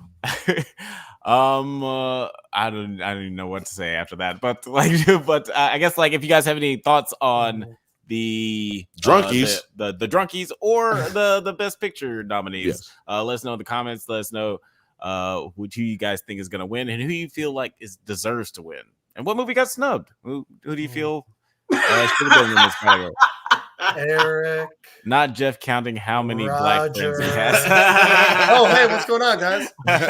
I totally missed that bit. Forgot that camera was on. No, yeah. Look, shout out to Sarah and shout out to all the rest of you who be catching the bits that we do. We appreciate you. Little frothy, because everything here that we say is bullshit. Frothy, do not feel any finally calling it out. All of the things we say here. I was like, what the fuck is he doing? We don't mean it. Those are disclaimers that I drop out sometimes. I think another point in Oppenheimer's favor is also that this is Nolan not doing a very an action heavy movie, which is typically his wheelhouse. I think that's also going to up him in the consideration. Now, I do have to move on. I got one more gripe about the Oscars, and I'm gripe still on. Mad at them. Gripe on. They snubbed Adam Sandler. What did he do last year? I mean, like, when was it when Uncut Gems came out? Yeah. Still mad. I'm fuming about that. He's still mad about that. Yeah, like, goddamn. 2019. How did Kevin Garnett not get? I am going to bring that up. How did Kevin Garnett not get nominated for supporting actor? It's fucking ridiculous. But we do have to move on. We do have to move on. I'm very curious who won that year, but we do have to move on. Because we have to get to what everybody's here for. Oh yeah, that's right. Oh wait, that's not what they're here for. Jody, you can check out the while it's up there. You can check out the Unfiltered Badger podcast for the show. You can go to iTunes, iHeartRadio, Spotify, or your favorite podcast app, whatever that is. Name another one. Apple Podcasts, iPodcasts. Yeah. You can also check out the Drunk Banthas. Google there. Podcasts is apparently Google Podcasts is disappearing, but you can also like and subscribe right here to just keep up with us with the most current shit, because it's better to watch us because we funny. See, you don't even know we did the thumbs up if you're listening right now. that's the kind of classy shit that you get here Classic at shit. the YouTube channel. Thumbs up. You get to see thumbs ups. Yeek. But now we're talking about True Detective Night Country Part 3. True Detective. This was a crazy episode. I've seen a lot of scuttlebutt online about how this is like the best episode so far. Scuttlebutt means IMDb disagrees. Ooh, okay. I'm very curious to see what the IMDb score is. But what did you guys think of this episode? Jeff, I'll let you go first, since you've made the arduous task of watching all 3 seasons, all 3 first seasons this month. Yeah. What did you Something think I of said this? I would do, and I did. Yeah, I definitely went down a pretty dark rabbit hole there. That was fun. And then I came out of it and watched a bunch of true crime documentaries, which was also very fun. But I loved this episode. I thought watch Mayor of Easttown afterwards. Watch who? Watch what? Mr. Beast. Wait, you say Mayor watch of what? Easttown? Watch Mayor of Easttown. You're gonna like it. Oh Afterwards. yeah, Mayor of Easttown. I thought he was talking about some other YouTube channel. I was like, no, we're not doing Kate that. Winslet. Yeah, it's pretty good. We're not Check doing out that. Screen Crush. Oh, that's the Yeah. one that no, that's the one they kept suggesting I watch after it. So maybe. Yes. actually, All right. But yeah, no, I thought this was the best episode yet. I thought it was I thought it was good. I thought they put a lot of story in there. And we still got a lot of mystery left. I was so angry when the episode was over because it just hooked me in so much. Alex, did you take notes of this one this time? Did you watch the movie before? Did you watch this time before we got on set? Yeah, I watched it at 5 o'clock this morning before I went to work. Sexy, disgusting, ew. And yeah, I really enjoyed this one. And if I took notes, did I copy and paste shit off of Wikipedia? Yes, I did. That means you but were Terry- cranking down at 5 o'clock in the morning. No, It's like there's nothing I'd rather not crank down to than fucking True Detective. True Detective. True. If you were Terry. doing No, that would have been last episode, right? I'd have been Also, worried. I don't think I'm going to use the phrase "crank down" ever again in my life. Why? But It's Terry, hilarious. what did you think of this episode? I think I haven't watched True Detective at all because I was playing Power World. And since we're done with the Oscar talk, I'm going to go off and play some more Pokemon. Power World. Power World. It's different. It ain't Pokemon, y'all. It's not. You can shoot him. You got guns and shit. Come on, man. Get that out of here. Get that out of here. They don't pay. They're not paying for nothing. Get that out of here. So yeah, I'm Well, going to go play Power World. Well, thanks That's for joining fair. the discussion, Terry. Have a good one, I've man. been big on the new Yakuza game, Like a Dragon, Infinite Wealth. Fucking awesome. So much fun. If Power World wants to pay for this goddamn podcast, they could do so. Which by they might need easily to. Just go Nintendo to started taking notice. the link in the go to the link in the description. But at this moment, this podcast is sponsored and brought to you by Nerds at Night. yeah. I was gonna say Drunk Banthas. Well, that was what I said at the beginning. Yes, but we got 2 sponsors this week. But what did you what did you think of this episode? Do you have any like initial thoughts on This is what this? I call this is Power World for life, Terry says. This episode is what I like to call get your dick hard episode. Yeah, Okay. you know, because this is when it gets to the climax where you get ready to finally get the unveil. Yeah, Like you the done took erection it out to perfection. dinner. You done Yeah. took it. You know, took my. You said hi. Oh, that was got last the- episode got for the me. phone number. Took. He said, "Yeah, Jeff got married this episode. Jeff got married this episode. Or he met the parents this episode. That's what he Yep. did. Damn, you're gonna get divorced by episode 2 Yeah, if no, you're yeah. moving this fast. I just got About time. attracted. I started getting attracted. You know, I started getting attracted. I like to use relationship analogies. You know, sports analogies and relationship analogies. Those are the only things that I've had in life. Sports relationships. we start talking about success on this show. I don't know what I'm gonna be able to talk about. I don't know. But yeah, this show slaps cheeks. How did you feel about this episode, Alex? Really strong episode. Like you guys said, there's a lot of story packed in, a lot of backstory for certain characters, and a lot of foreshadowing, and really interesting storytelling with certain moments. Like the Wheeler case scene is one of my favorites. Is just as far as like the way it's displayed, and it really made me love this show. Like honestly, I was like, oh, this is the thing that I loved about the first season, and this is the thing that I love about this season. Like I just all the things that they're That's because your boy. That's because your boy has been taking care of you, brother. Issa Lopez. Matthew McConaughey. Matthew McConaughey. Another producer. Yeah, Matthew McConaughey is a producer on here. Another producer I noticed when watching the credits this time. Barry Jenkins, director of Moonlight, is a producer on this Let me show. tell you something. Another name sounds very niggerish. Yeah, that's a black man. Barry Jenkins. my name, Barry Jenkins. That sounds like a character from Roots. Right. I ain't lying. And look, he looked like a character. No, I'm just joking. No, I'm not gonna go that far. I love Barry Jenkins so much. I wish he made. Well, so why'd many you more laugh at my movies. joke so hard? Because it's a great. Because name. it was funny. Hey, two things can be true. He can have a funny name and still be a great director. Yeah, you can have a funny name, a funny face, a funny head, funny eyeballs. And he's clearly Not that making he great. has any of those things. I was just saying you can have. Yeah, things. yeah, I've never funny seen him things. before today, so I don't know what he looks like. But he clearly makes really great decisions. I love that he's a producer on this. It's just like one of those things you would never expect his name to be. That nigga won an Oscar, man. Yeah. Can you pull up Terry's last comment? And but Patty Jenkins is white. Yeah, that's wild, right? Patty Jenkins sounds like she's Right, gonna be on the like she's like a syrup brand. Yeah. No. First of all, there's only what I'm about. That was good. What I'm, It's like try Patty Jenkins syrup. what I'm about to say is only good. There's only a certain age group who's gonna understand this, but Patty Jenkins sounds like she is the maid who comes to help Mama from Mama's Family when she gets too old to take care of herself. She's the old Patty Jenkins comes in. Patty? Yeah.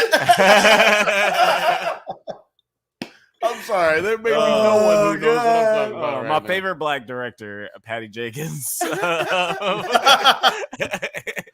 Patty Wild. Jenkins looks like the last person you want to see when HR asks you to a meeting.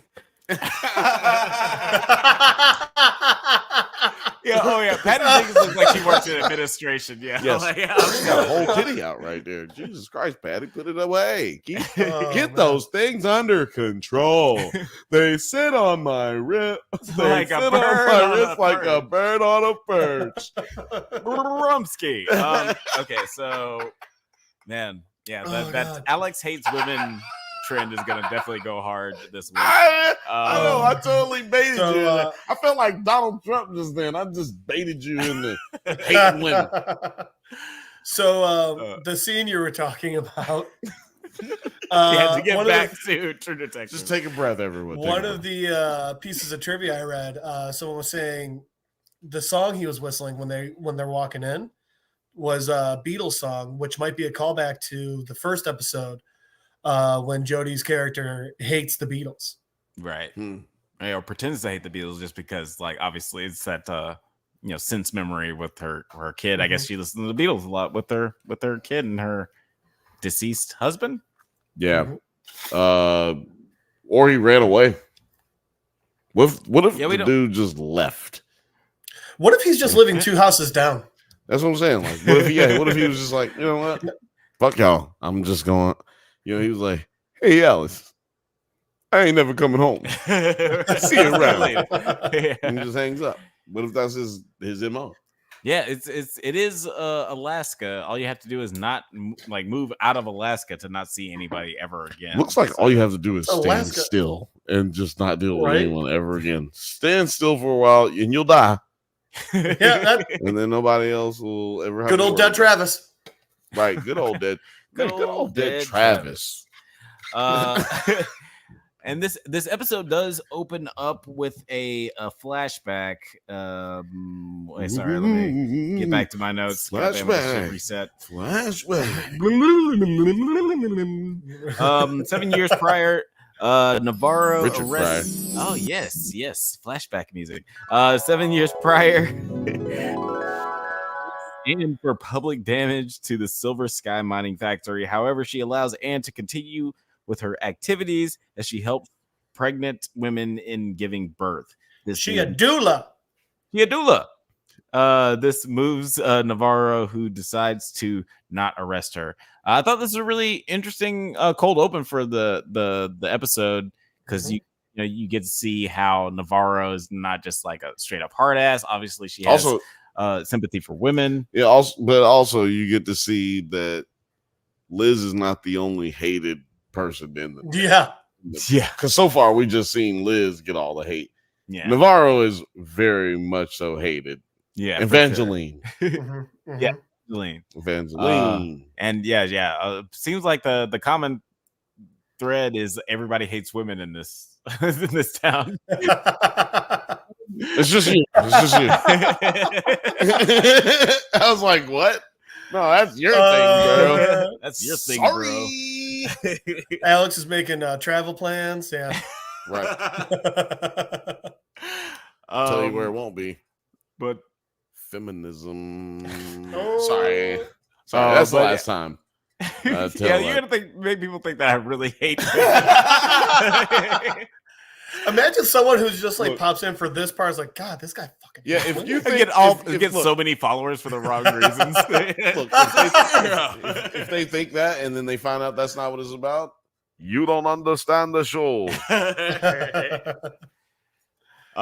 But yeah, I really like Navarro's character in this like opening scene, and Annie. You get just like a little glimpse of what Annie's character is like, and just like this really interesting Native American community in Alaska and in the town of Ennis. Like, by interesting, you mean homicidal?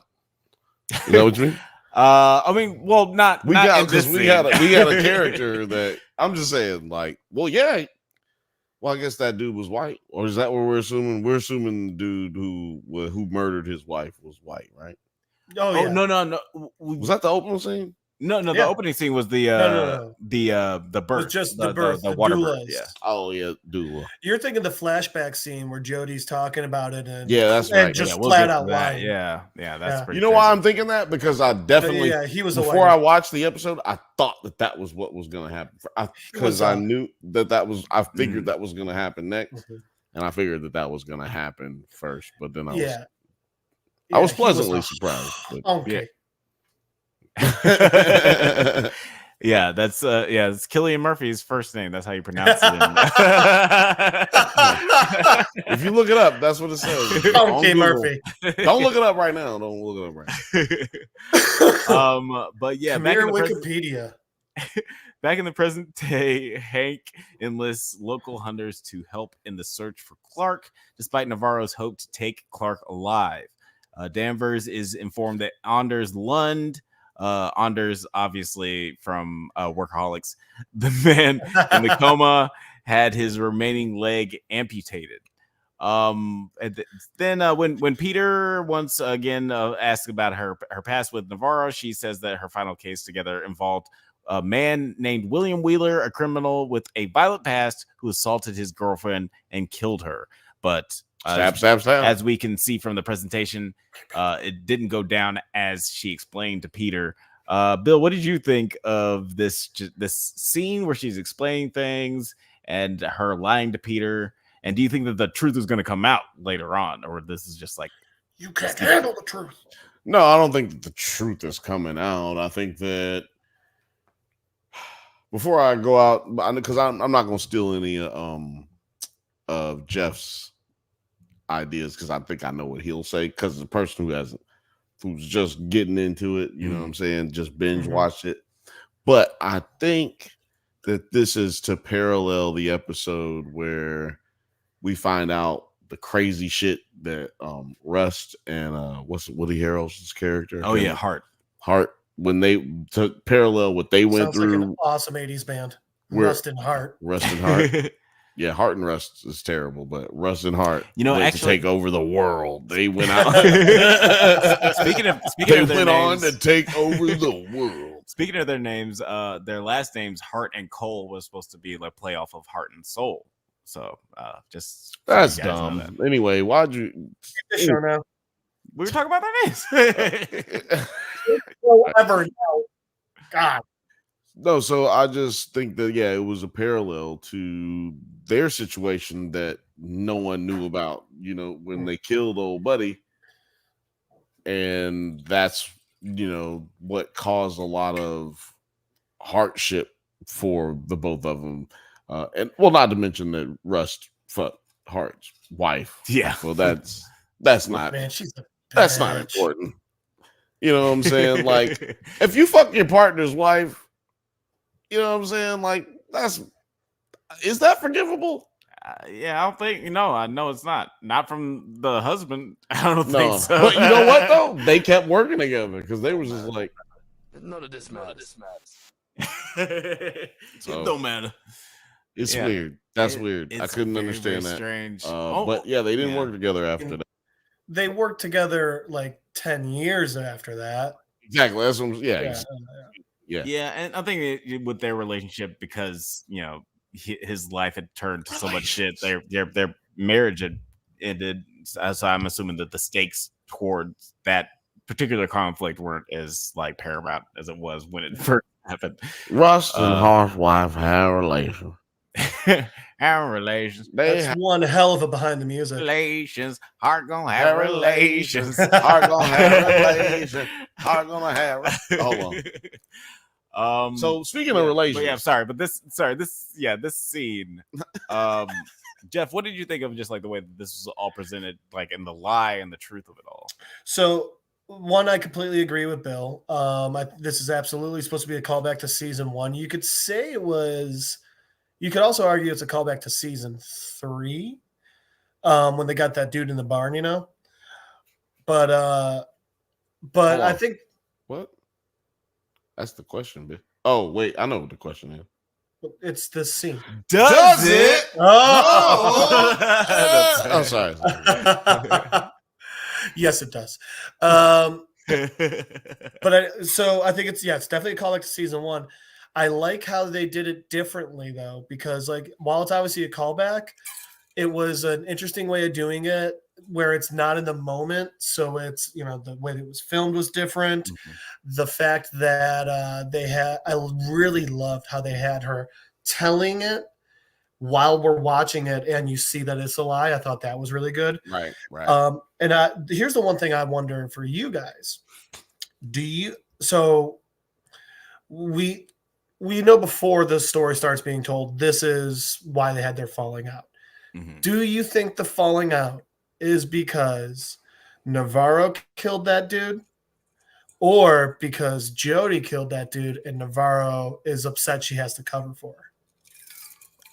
I personally think it's the latter, because I think that would be the misdirect. Like, I think it's way too obvious that Navarro is the one who killed the guy, and it would also make a lot of sense for Navarro to be the one who's mad, because she seems like she's more mad with Danvers in this relationship, and it would make a little bit also more thank sense. you for saying her last name. I had no fucking clue. I could not remember to save my life. Only reason I remember is because Carol Danvers. I knew. Yep. Hey, higher, further, faster, baby. We're going there all the way. God damn it! Look. By the way, if you hate Brie Larson and you're watching this podcast, first of all, put it in the comments. Second of all, we're not going to do that here. We don't do that. We're not going to do that here. We do not do but that. put it in the comments. We're not going to suppress your right to speak. Jodie Foster and Brie Larson, 2 of my top 5 tank top actresses of all time. Tank top actresses of all time.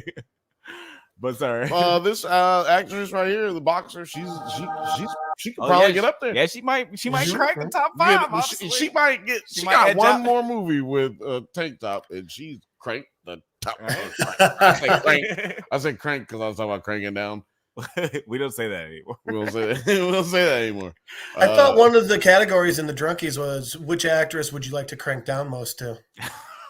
No, that was what Alex said, and we're not gonna go with that one. It's misogynistic. Because I famously hate women. Just women are objects to him. Look, we went to Alabama and met up with our cousins not too long ago, a year ago almost, and they said they looked Alex up online. He's worth $4 million. I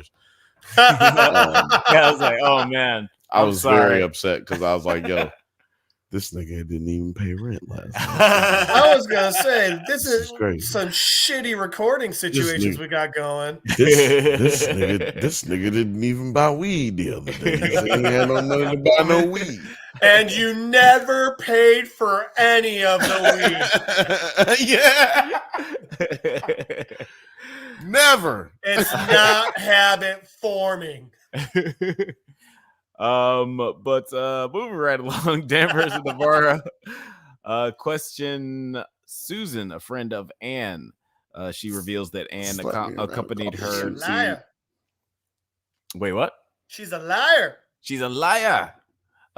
She reveals that Anne accompanied her to Salal, where she bonded with Clark and asked for their relationship. She asked for relations. She also reveals that she also revealed that she dated a Salal member named Oliver, whose name is not mentioned in the company records and left before Anne's death. And she also said that she called homeboy hold your place where you went to, because I know you didn't finish what you was reading, so hold your place there because bookmark. I wanna really touch on what we did last week, but we got too late. Let's get to the whodunits. Ooh, you know what I'm saying? Let's get to that early. Say what? This ties into mine. Okay, well you go first because I want to get into that early, because we get into it too late and then we get mucked up with a bunch of other shit and we get drunk. So, okay, I think with hey, Hank ignored the phone call, didn't pass it along, and Hank's bringing in the hunters because he doesn't want to take this guy in alive. I think they're more misdirects into making us think it's Hank when really he's covering for his son. Yeah, that would be interesting because they are landing on really thick with homeboy right now. It's just too thick for it to actually. Homeboy, we came to party. Your girl was looking at me. Ooh, maybe Cameron is the killer. See, that's Nori. It's Nori, but it's Pharrell seeing that part. So the son is the pretty boy. Pharrell is the pretty boy. Nori is the nigga. He's that Black nigga. Dynamite logic. And so then, because Nori is the nigga, that means that the dad is the one who didn't commit the crime, and the son is the one who is out here killing people. Whoa! That would be crazy. Or he just got a lot of bitches. do you think that that's accurate? Or hell no, nigga. I got my theories. Okay. Hell no. That. That's a crazy theory. What is your theory? You go first. You know what? I think that who done it? I do think that would be very lined up with what this show kind of does, is taking this innocent guy who they even made several points to say that, you know, everything in your upbringing would suggest that you would turn out to be a little asshole, but you know, you seem to be a pretty sweet guy who tries really hard. And I think that this show kind of does that to people, where they just like twist it and make you realize that, oh no, this guy is the villain. So I think that would be interesting. I'm kind of on that same route. I'm going with hold on. So I love the graphic there. Who done it? I'm gonna have to do a drop for that. Who done it? Do one of those. Was it a song? By the way, if you're watching, check out that little banner down there. Let us know in the chat. Who do you think did it? Yeah, let us know in the chat. Who done it? That's a good one. That's good. No, we're not playing that music over the who done it. I want to do I don't know what I'm gonna do, but I'm gonna go, who done it? I think that's definitely what's gonna happen. So what do I think is gonna happen? Is that what you're saying? Yeah, what do you think? Uh-huh. See, I think y'all ain't even ready. Because I believe that the lady who owns the ice rink, the skating rink, Oh. I think she is the mastermind of what's going on around the city, handling like moving them like chess pieces. And I think that Hank, old dude's dad, I think he definitely did some shit. You know what I'm saying? Because he didn't report that Annie's homegirl had came and called and said, yo, we was fucking them niggas up at the science lodge Right. and we was touching pee-pees and making booty slaps. So I just think you need to call in. You know what? Where is Osiris, by the way? Osiris been missing. I hope he's okay. Shout out to Osiris, because Osiris he be here with the booty cheek joke. And you know what I'm saying? I do most of the booty cheek jokes for him. So where is Osiris? Everybody put it in the comments. Osiris, we miss you. So, but better question than who done it? How they killed these guys? Whoa! That's crazy. Nine, do you let us know if you want to do a who done it? If you come up with something later, but go ahead. I'm sorry. Go ahead and continue, Jeff. How done it? How'd they kill these guys with fear? Ooh. That's one of the most interesting things about this. And that's one of the reasons why I love we're only in episode 3, because it feels like we've gotten so much story and so much setup. Like if this is a Disney Plus show, it would be episode 6. And It'd be episode 6 of a 5-episode show. That we would be expecting to get a season 2 that didn't get renewed and got canceled. Right. And also remember R.I.P. Moonlight. Also remember the fear killing. We have a callback to the opening of the show, because the what's his fuck the vet. He's like, I've seen caribou get scared and they die of it. Blah blah blah. That first episode, they all get terrified and run off that fucking cliff. Right. Yeah. Yes. And in the trailers for episode 4, the caribou are pictured in a scene where they have glassed over eyes, just like the guys who were victims of being frozen in the ice, and just like Dead Travis, who, as Jeff pointed out, off pod is titled his character's name is Dead Travis on IMDb. Yeah. Even though we know his first and last name, just Dead Travis. And we know that he was dead. We all like very aware. They're just like, hey, don't make up no theories on Reddit, you goofy motherfuckers. Travis is dead. He's feel not like coming back to do anything. He's dead. I guess is that a spoiler? Does that mean that we're gonna get an alive Travis like in episode 8? Well, okay, but they're gonna use a different actor? Yeah, like that's what I'm saying. Like it would have to be a different actor, because like, again, what we were saying, like as far as age goes, it doesn't make sense for someone who's this age to be Russ Cole's dad. No, so this is bullshit. He's pointing at his son. This is bullshit. That's my son right there. This is Rust. If we see Rust and this is his dad, I'll slap the shit out of somebody. I'm gonna walk down the street and slap the fuck out of somebody, because that don't make no sense. Well, if it's a ghost, she could be seeing him in like the prime of his life too. It doesn't need to necessarily be when he died. I have a theory about all the ghost stuff. Let's just get it out of the way. Nine kind of hinted to it earlier. See, Nine don't like what I'm saying. He covering up my face. But I'm trying to tell you what happened to. Let's get it in. Okay. He hinted it in early. The nigga ain't got no arms. Niggas ain't got no arms. Nigga ain't got no legs. Nigga. Yeah, look, we was hearing it for the last 2 episodes. Or the last episode, we heard 2 times, and the third time this episode, that this nigga's literally been losing limbs left and right. You like that? Like his left and right, losing limbs left and right. It's pretty good.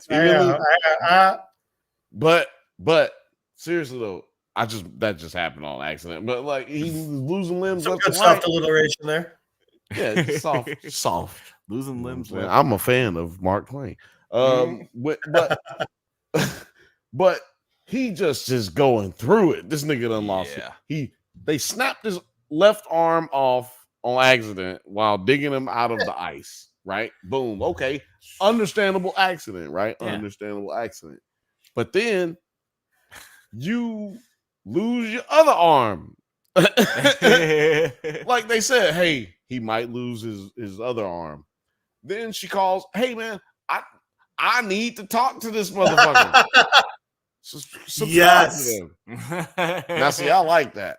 It was kind of creepy him pointing at us earlier. But I do like it now. That's great. That's a great meme. You know That one's got to get tweeted out. Somebody better screenshot it if you were smart. Go ahead and get your viral on. You know what I'm saying? Because Nine does the great what do you call them? Thumbnails. He does indeed. And for all meme kind, just subscribe right now. Lil Frothy said in the chat, I find it hard to believe that they needed a vet to explain. Get off there. So that they needed a vet to explain that those dudes didn't die from freezing. Aren't they homicide detectives? Well, yes, they are homicide detectives. I'm so glad she brought that up because they are homicide detectives. But the problem is, don't know homicides take place in motherfucking place where nobody lives. Like, right. You have, like, if I know your grandmama's grandmama, I don't know how that works mathematically. But if, you know what I'm saying, if I know your family and I went to high school with you and I went to elementary school with you and we have a graduating class of 42 people. Right. I can't kill you. I can't bash your head in. I can't fucking leave you out in the middle of nowhere unless I could do it. I was gonna say unless you're white. No, that wasn't what I was gonna say, but that works. No, I'm just saying unless you're in a situation where you're gonna be pitted against each other, which the mind being developed in this neighborhood, in this town, created a division amongst the people, which is why I want to talk about the water and the hallucinations. Yeah. I believe that the hallucinations. Well, you just mentioned it, so that's why I want to. You go ahead. Well, no, you mentioned how. Oh man, you mentioned how somebody saw something. Oh yeah. Somebody mentioned how old girl saw Travis. I think it was you. And then I think it was just all of us. No, it was either you. We've been talking about Travis. Yeah, we were talking about Travis. Yeah, I know. I'm saying it was either you or Alex specifically mentioned like Travis being like, how did she see him? Right. And my thinking is it's the water. Like we see in this episode that there is a big issue with the water. It's creating stillborns, allegedly. I don't want to take. I don't look. Hey, I don't want to put implicate definitely right there. By the way, what inaccurate? Alaska is one of the most violent places in the USA. Yeah, but what I'll say about it, though, hold on. Back to her earlier question. One of the most violent places in the USA speaks to exactly what I'm talking about. It's per capita, so there's 14 fucking people in the fucking town that we're talking about. Yeah, they're gonna have a murder rate and like literally this situation right here increases the murder rate by like 300-400%. Yeah, it's just, but it's that's a mathematical inequivalency. It's conflating things at this. Well, but the other part of it is they've also never seen someone die this way. And they do have to follow the facts. So the facts that the guys were all out there naked and literally frozen into the ice, that's why their first thoughts were, all right, they died from freezing. I also don't think you get mass freezes, you know, like, you'll have drunk guy pass that doesn't out happen. there. Right. It's very rare that anybody just dies at the same time unless there's like an explosion or also poison. And also they're homicide detectives, so like people dying of fear or freezing to death aren't usually the cases that they probably handle. They No, usually they deal handle with people who actually violently hurt yeah, people. they deal with And they're gunshots just and sort of bricks. following up. They're just they're just following up on this murder. I mean, this death or this case because the nature of like the disappearance of these scientists. But that is interesting. Is like, you know, like, have you guys not seen anything like this before? But also to Well, this Frothy's actually point, ropes into Bill's I'm just point. saying to Little Frothy's point, we've already established that there are a lot of violence that takes place in rural areas. But in this area, we've also established that the majority of people are the indigenous people. Yeah. So not to say that indigenous crime doesn't happen a lot, because they take advantage of the fact that you know, people won't accuse them of doing it, right?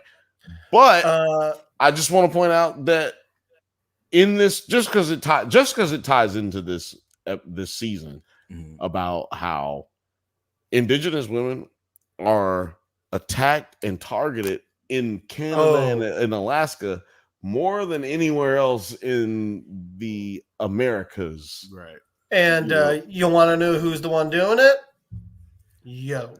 Well, that's what I was Specifically speaking. Jeff. No, that's what I was speaking. That's where I was speaking to, is that, you know, a lot of people who are native, who are in proximity. We murders take place in proximity of people who, you know, and a lot of people probably 88%, yeah. I'm saying, like, it's just speaking to this particular story that was taking place in this show. A lot of people take advantage of that. Right, that knowledge, that so it might be an indigenous person taking advantage of the fact that people don't assume that it's them. They're going to assume that it's a white person, right? Yeah. That I'm just saying, speaking to our detective mindset, yes. The coroner has to fly into a fucking place that is filled with ice. They mentioned that the coroner's flight actually got hit by a blizzard, and that's why they were stuck. That's what I'm saying. Yeah, it got hit by ice. Frothy, what I'm saying is, with the indigenous deaths, it's traditionally honkies. Just so you know, Frothy would not usually be commenting, but she did watch this last episode. So she is like hype in the comments because she's been chomping at the bit to comment. So if you're watching still right now, chomp at the bit with her, man. Let's go. Let's get these comments going. Right?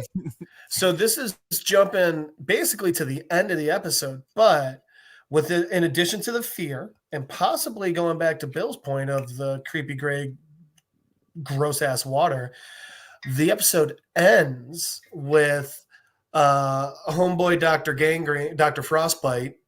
I like it. I like it. Like seeing Navarro's mom on the other side. Evidently. No, hold on. We got to talk about that. That nigga rose up like the Exorcist. Exactly. That was so crazy. But don't miss what happened right after that. All the hunters are coming back actively fighting, like they're terrified. Yeah, that was what I was trying to bring up that Nine was alluding to earlier, but then the whole we got down the rabbit hole of little sidetrack. Indigenous people being attacked, which is important to talk about. But yes, we got sidetracked. Yeah, I missed this was the elephant in the room. We got to talk about this first. I was very awesome. This is definitely like the show has been teetering, like walking a tight line between supernatural and like practical. And Supernatural was on for 26 years though. Is it even canceled? I don't think it's canceled. Yeah, it's and going on. You know who was on? You know who was on Supernatural? 4 different episodes. Sterling K. Brown. That's the first thing I ever saw him in, and I hated him in that. Loved him in that. He was Sterling K. Brown. You did not. That's not the first thing you saw. He was in Romeo Must Die. That's the first thing you saw. Romeo Must Die. Yeah. Okay, that's the first thing you saw him in. Anyway. He played. Anyway, he played the Jamaican dude. You know, acting wise, he's Jamaican. Okay. You know what I'm talking about. I remember. Bald dude. He played Mercutio like this. Yeah, he played Mercutio as well. Mm-hmm. you've seen him in other things, but that might be the most memorable. That was the first one you remember. Right. Okay. All right. But so we got Dr. Frostbite and Fighting Hunters. Dr. Frostbite. First of all, I think I am going to be Dr. Frostbite for Halloween. I'm going to do white. Dr. Frostbite is my favorite Batman. I'm going to do white face, and my hospital gown is going to say. My hospital gown is going to say, Robert Downey Jr. did it. Don't get mad at me. That's what my hospital gown is going to say. And he got nominated. Best Supporting Actor. Give me an Oscar is maybe what it might say on the back on my booty cheeks. Honestly, if you guys remember, if Heath Ledger wasn't nominated that year, Robert Downey Jr. probably would have walked away with that Oscar that year. Not even fucking lying. No. Yeah, if Heath Ledger hadn't have died, let's just say if he'd have lived, Robert Downey Jr. would have won. Let's just keep it 100%. That might be the weirdest Oscar. You guys are 100% right. Joker. Why are we going back to the Oscars? Heath Ledger. People just stop watching. Mean Ledger killing himself stole the Oscar from he did not RDJ. kill himself. He fell a victim of drugs. I mean, technically he did kill himself, but he did not commit suicide. We do not know that, and we will not. Yeah. Until we get a drop. No, listen. I think that he committed suicide so he could win it. You know? Man. That might be right. Then he said, you know what? I'm going to have to kill myself with this last one so that then I can get this Oscar. So you had to, you know what I'm saying? Yeah. He committed suicide, so he can have. We're definitely gonna lose subscribers after this. No, we get all the subscribers. I agree with Frothy. So I agree with that one. That with Frothy, I would have been out of that goddamn room, Jeff, screaming like a bitch. Jeff, Officer was so tough not to run screaming from that hospital room. Seriously, like, well, first of all, she's a professional boxer, so she probably was like, I'll just knock this nigga in the face if he jump up off this. I like how you're just like saying that's part of her character too. Yes, it is. It's a part of her character too, because look at her strong face. Her strong face says, I will knock you the fuck out. But she is very practical. She's like, well, this guy only has one working limb. I feel like I could take him. But also, this is creepy as fuck. Like, this guy knows your name. Got ghosts. Yes, but you got to remember her culture. They believe in ghosts. Yeah. They believe in spirits. They believe that people will come and talk to you through and he's vessels. Got them. So I'm just saying to that point, she may not feel like it's that weird. It's like if I saw a kaiju, I'd be like, I am familiar with this. I'd be like, yo, where is not that this is normal, but this is bad. Yeah, one of the things I love about Reservation Dogs is that they always play into, like, you know, or they always like include the spirituality of Native American culture and just like weave that into the narrative. And this does that also in a way to just like make you think like what is real, what is practical, what can be explained by just like natural means.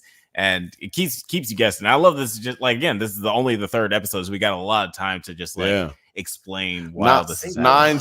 Nine said, I love the quote, I don't talk to God, I listen. That's not quite how it went, but yes, that's good. Yeah, it was a really good. And one of my favorite scenes of the episode where they're like, that scene was the most reminiscent of like your Cole and Hart scenes where they're just like talking about philosophy and religion and life, and riding around riding in the cars with boys. Yeah, two dope boys in a Cadillac. Riding in cars with boys, riding spinners. They riding spinners. Yeah, and Jody's just like, fuck. Yeah. Hey, I get this nut. That's how. Let me tell you something, Alex. This sheriff fucks. This sheriff fucks for sure. Or is she a chief? Oh, whatever. Oh yeah, it like doesn't matter. Chief, sheriff, commissioner. No, it matters. I'll tell you what she is. A fucker. she is a fucker. She's a fucker. for sure. So, do you guys think those hunters at the end when they were fighting? Do you think that was they were scared? Do you think that's the fear, whatever the fear is? I don't know. I was Or curious do of you what think they were. something else happened? I was curious why they were fighting at the time. I thought it was just like rednecks doing redneck shit. But like, I feel like we just kind of missed that. That was building as Liz was telling, or Liz and Navarro were trying to, or Danvers. Let me say Danvers and Danvers and Veers? Navarro. Yeah, Captain. Let's call her Beers for now. Captain Danvers. God damn it. No, actually, she's Chief. Jodie Danvers. Foster would have been a good Captain Marvel in 1997. 35 years ago. Yeah. 35 years ago. What the fuck did you say that for? To just make me forget everything that I'm saying? So they're kind of loading. They were building to this. The hunters part. You're saying? Yeah, they were building to this by her constantly complaining about not being able to get in touch with Hank, constantly mentioning that this is illegal. You can't just deputize people because we're not a sheriff's department. This is in the Old West. And also Tombstone walking down the street. Also blatantly telling a state police officer that you plan on killing the motherfucker that you find, or anybody that we find. Chill the fuck out. I mean, we'll just kill everybody. You know what I'm saying? So I feel like that seems like a good call.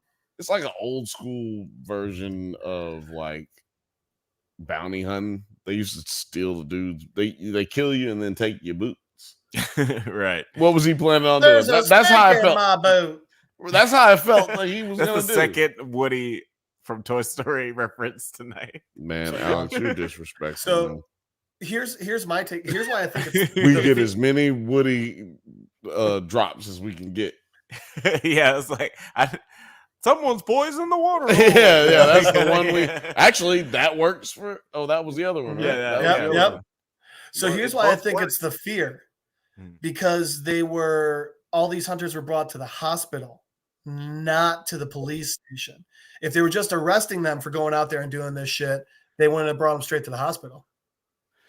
Well, that's a good one. I think it's just because they want to get to, like, vigilante wise, they want to get to the paraplegic creepy dude to ask him questions just like the sheriffs do. Right? They went insurrectionist, right? They went January 6th. That's what you're thinking? That's how I feel. Oh, so they're like trying to get in there to get answers. Was Hank there though? I don't remember seeing Hank in that group. Well, you know what? That speaks to the trailer that I saw. Is Hank? There's a trailer where somebody is carrying someone else, what seems to be a dead body, and dropping them into the ice. There's no way for us to know who it is. It's a seal. It's a baby seal. It's actually SeaWorld. That's just a seal. It's just the beginning. It's just the beginning of the last 4 episodes. It's the documentary Blackfish.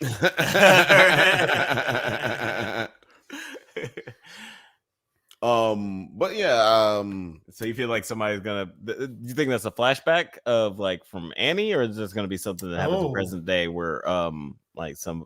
I'm glad you asked me that, because I do believe it's gonna be a flashback, and I think it's gonna be Liz dumping the body that Navarro. I mean, Veers.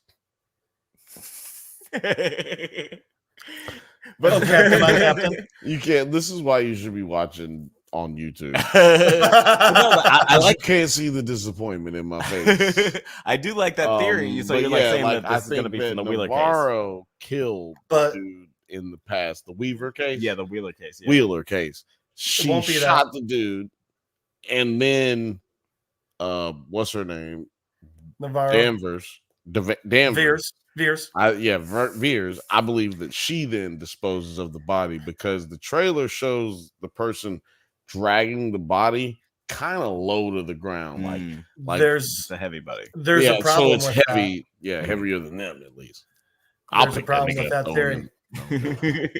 Go ahead, Jeff. Yeah. Veers wouldn't be telling Peter the story if they had hid it in the body. The body must have been found and like policed up, because otherwise, why is she telling him the story at all? As well as why is she telling him the lie? That's a good point. That is a good point. And let's actually let's talk a little bit about the Doug episode. What was that? Quail Man is coming out of nowhere. Oh man, I literally completely forgot about what I was about to bring up. You said you wanted to talk a little bit about the mere mention of Quail Man quivers the man who is committing crimes. Evil deeds. But let's just talk about the last scene of this this episode. Peter manages to crack Annie's phone, and we see this very creepy video where she says she's found it. This is a clip. This is actually a clip, screenshot from the beginning of the episode where they're watching a TikTok video. But at the end of the episode, they see a video of Annie. She gets, I guess, ambushed in what looks like an ice cave, and she says that she's found it.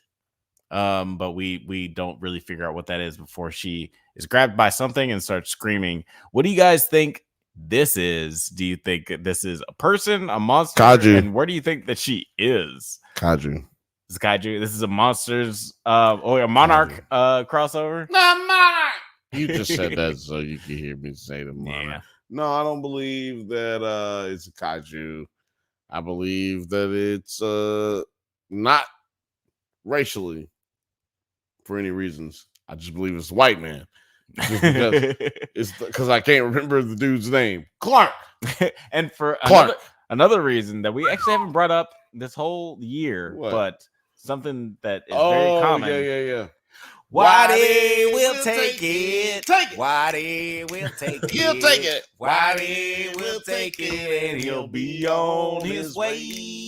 Whitey. Okay, so He'll take it. This is, he'll take it. if you don't mind, this is my show now. Okay. All right. His way. Welcome back to the White Banthas.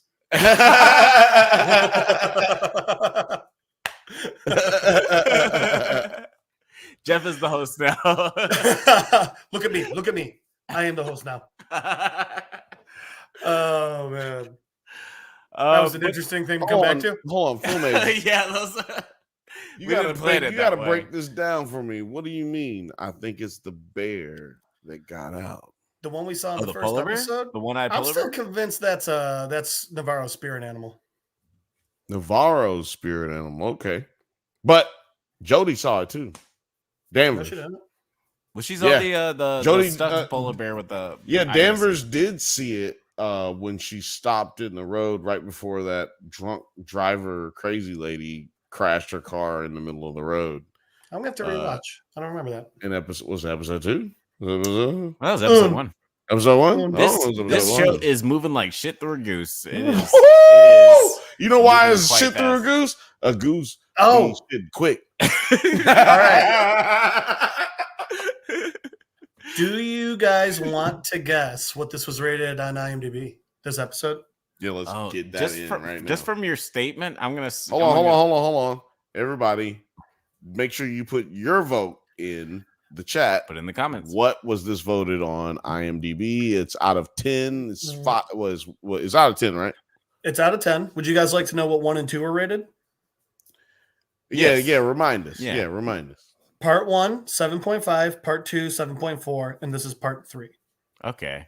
From your from your surprise, I'm gonna say that it landed around the 6.4, 6.2. I am area. going to, before I mention mine, I'm just going to point out that Film Age be hating a lot, and he said a 9.5. Ooh, I huge rating. Little Frothy says Give it a 7. a Okay. 7. You know what? Those are some really high ones, I feel like. I'm going to go with an 8. 7.5, Bob. No, I'm joking. I'm going to go with 8. I'm in the same room. I'll give it an 8 as well. All right. It was rated when I checked earlier today. It was a 6.9. But what really threw me was some of the like featured reviews 5, 6, 1. Damn. Someone gave it a 1. And by the way, it's giving this Boarfest 1 star to help offset the foolishly high counts. Who wrote this drivel? Who directed this slog?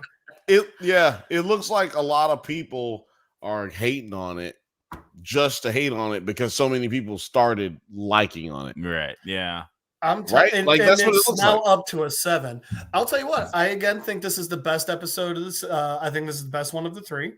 How many votes I agree on that, by the way? 1,000. Like 1,012. So that's not a lot either. So we're getting a small sample size, and I think that might speak to how many people are actually watching this show. Sorry, 1,501. That's a very small amount. Is that not small? I can't remember. We haven't done 9. Is that small? Because we haven't checked it. Yeah. I'm jumping in right now just because it is ridiculous for having 10% as a 1. That is right. That's absurd. That is just absolutely absurd. Even these like lower 4s, 3s, 2, 1s. I don't know why this show would be getting that type of hate. It doesn't seem like it's woke or controversial, like, no. But this is categorized as a review bomb right here, as 10%, nearly 10% ones. That is a review bomb. I mean, the one guy that I was reading admitted that's what he was doing. Yeah. The voters are indigenous, but like the voters are the ones that who done it. Holy shit, what the fuck? That is so crazy. Yeah, no, I am gonna say that I think a lot of this has to do with there's not a high viewership of this. I mean, not that they've shown what the viewership is so far. I just think that might be what a contributing factor in this poor rating here, because I feel like those who like, if we got a majority of a vote, like, I mean, not a majority, but if we got a larger portion of a vote sample size, I think we'd get a different result. Yeah, and it seems like things are a bit slipping here. Excuse me. Because there's 8.3 thousand on the first part, 4.2 on the second, 1.5 on part 3. And if I remember correctly, when I was checking the scores last week, it was around like 3.5 when we were around the same time last week. Dude. Yeah, I think it was a lot of people 4.5 or something like that. People have not been receiving it as well as we have. So I'll say this: a quick little review here, just featured reviews. A couple of 5s, 6, and even another 1-star review were saying their big issue with it is actually what I think is making this one of my favorite seasons of True Detective, the supernatural aspect. I like that fact, especially considering it's True Detective, so they're going to come out with a non-supernatural reason why this is happening, and I can't even come close to thinking what it is yet, and I love that. Yeah, and I think, well, first of all, those people don't know what they're talking about. Right. And I think that you're right. I think that, first of all, again,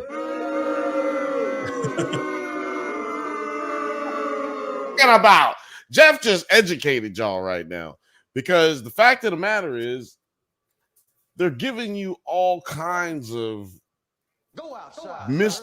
Exactly.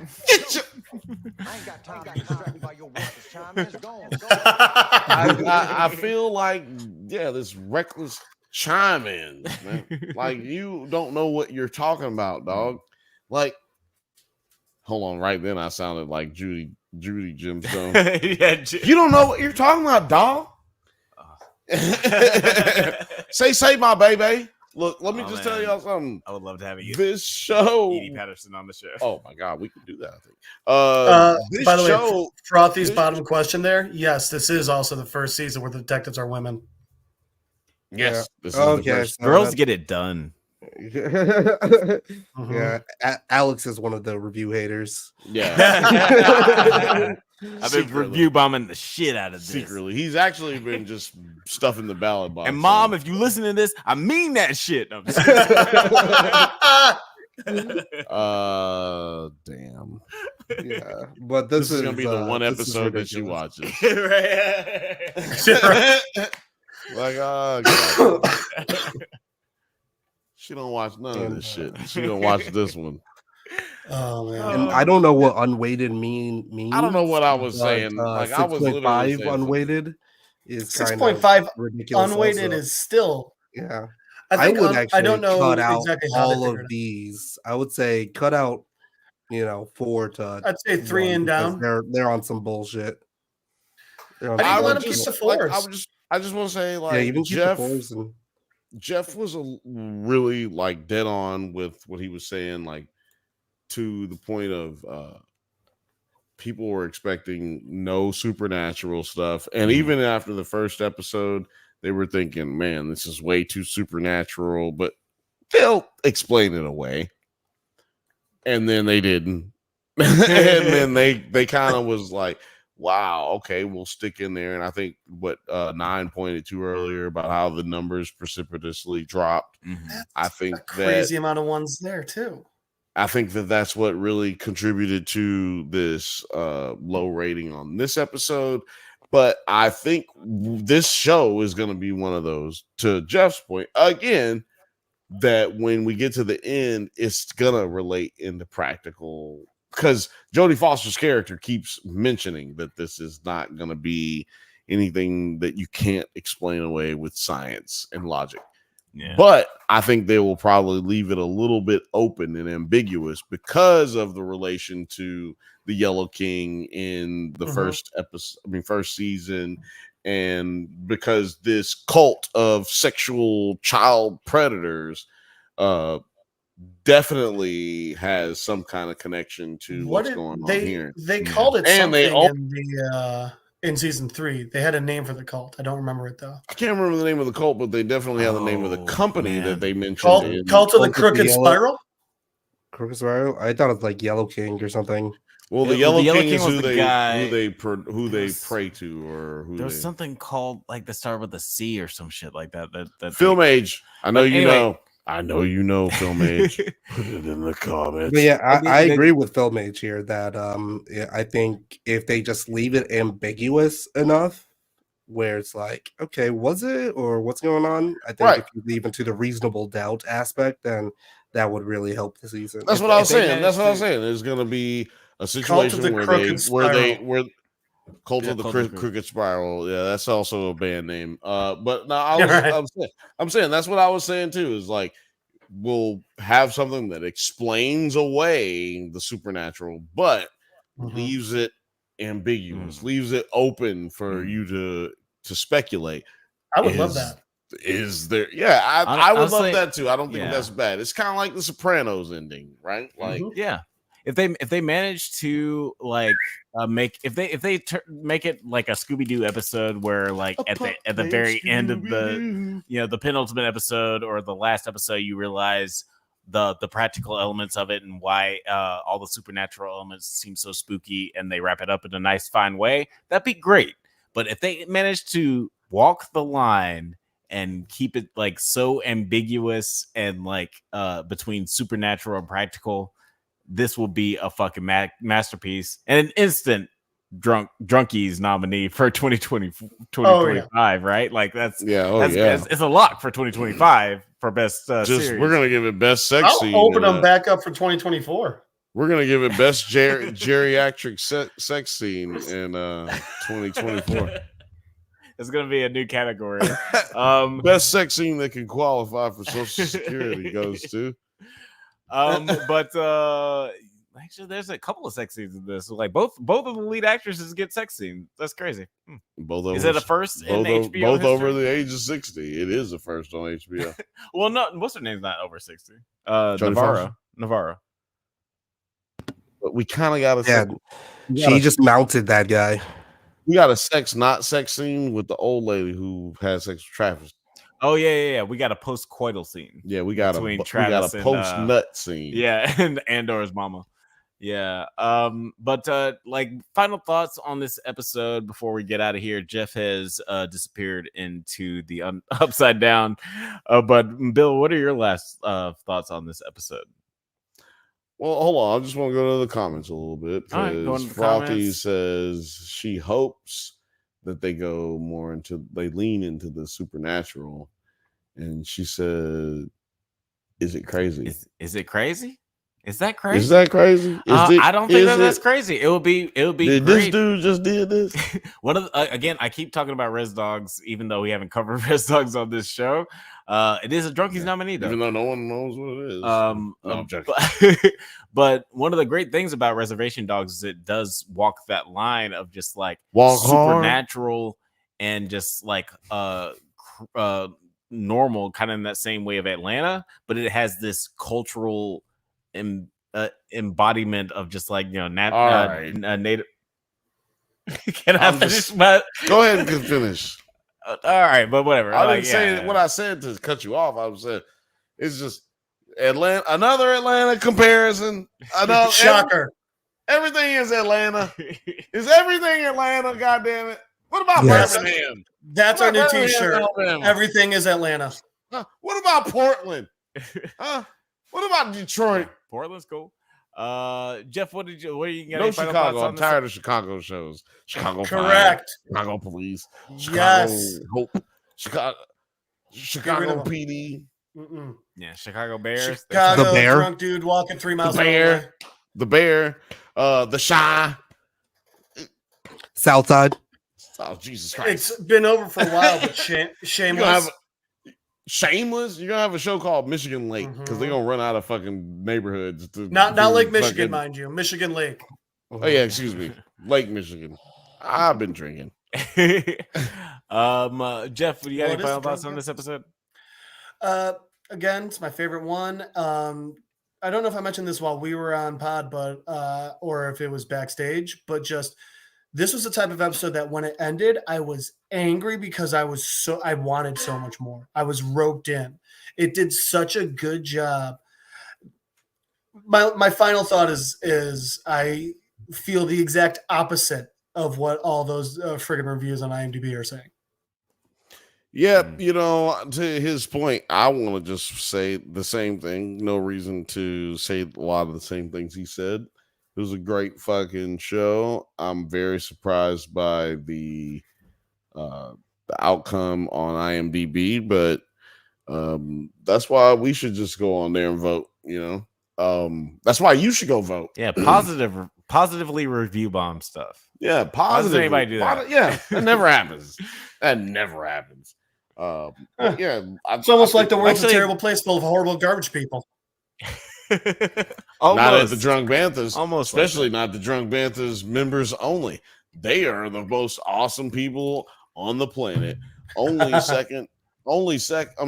first to 1 second, and that's the people who watch this podcast today and every Monday. The ghost voice of, I'm not sure if the ghost voice of 9 wants to have any final thoughts on this episode before we get out of here. No, I agree with. I think it's the best episode of the season, and I can't wait for what's going to come up next because now it's just going to be ramping up into crazy shit. Yeah. Like this again. I feel like this was an episode 6 of a lesser show where things really get ramped up, but we got so much more show left here, and I can't wait to see where the series is going to go. Is it only Morgan, 7 episodes? I think it's 10 episodes. 8. No, 8. Oh, it's 8 episodes. Oh, okay. At least all the other seasons have been 8. Morgan said. 5.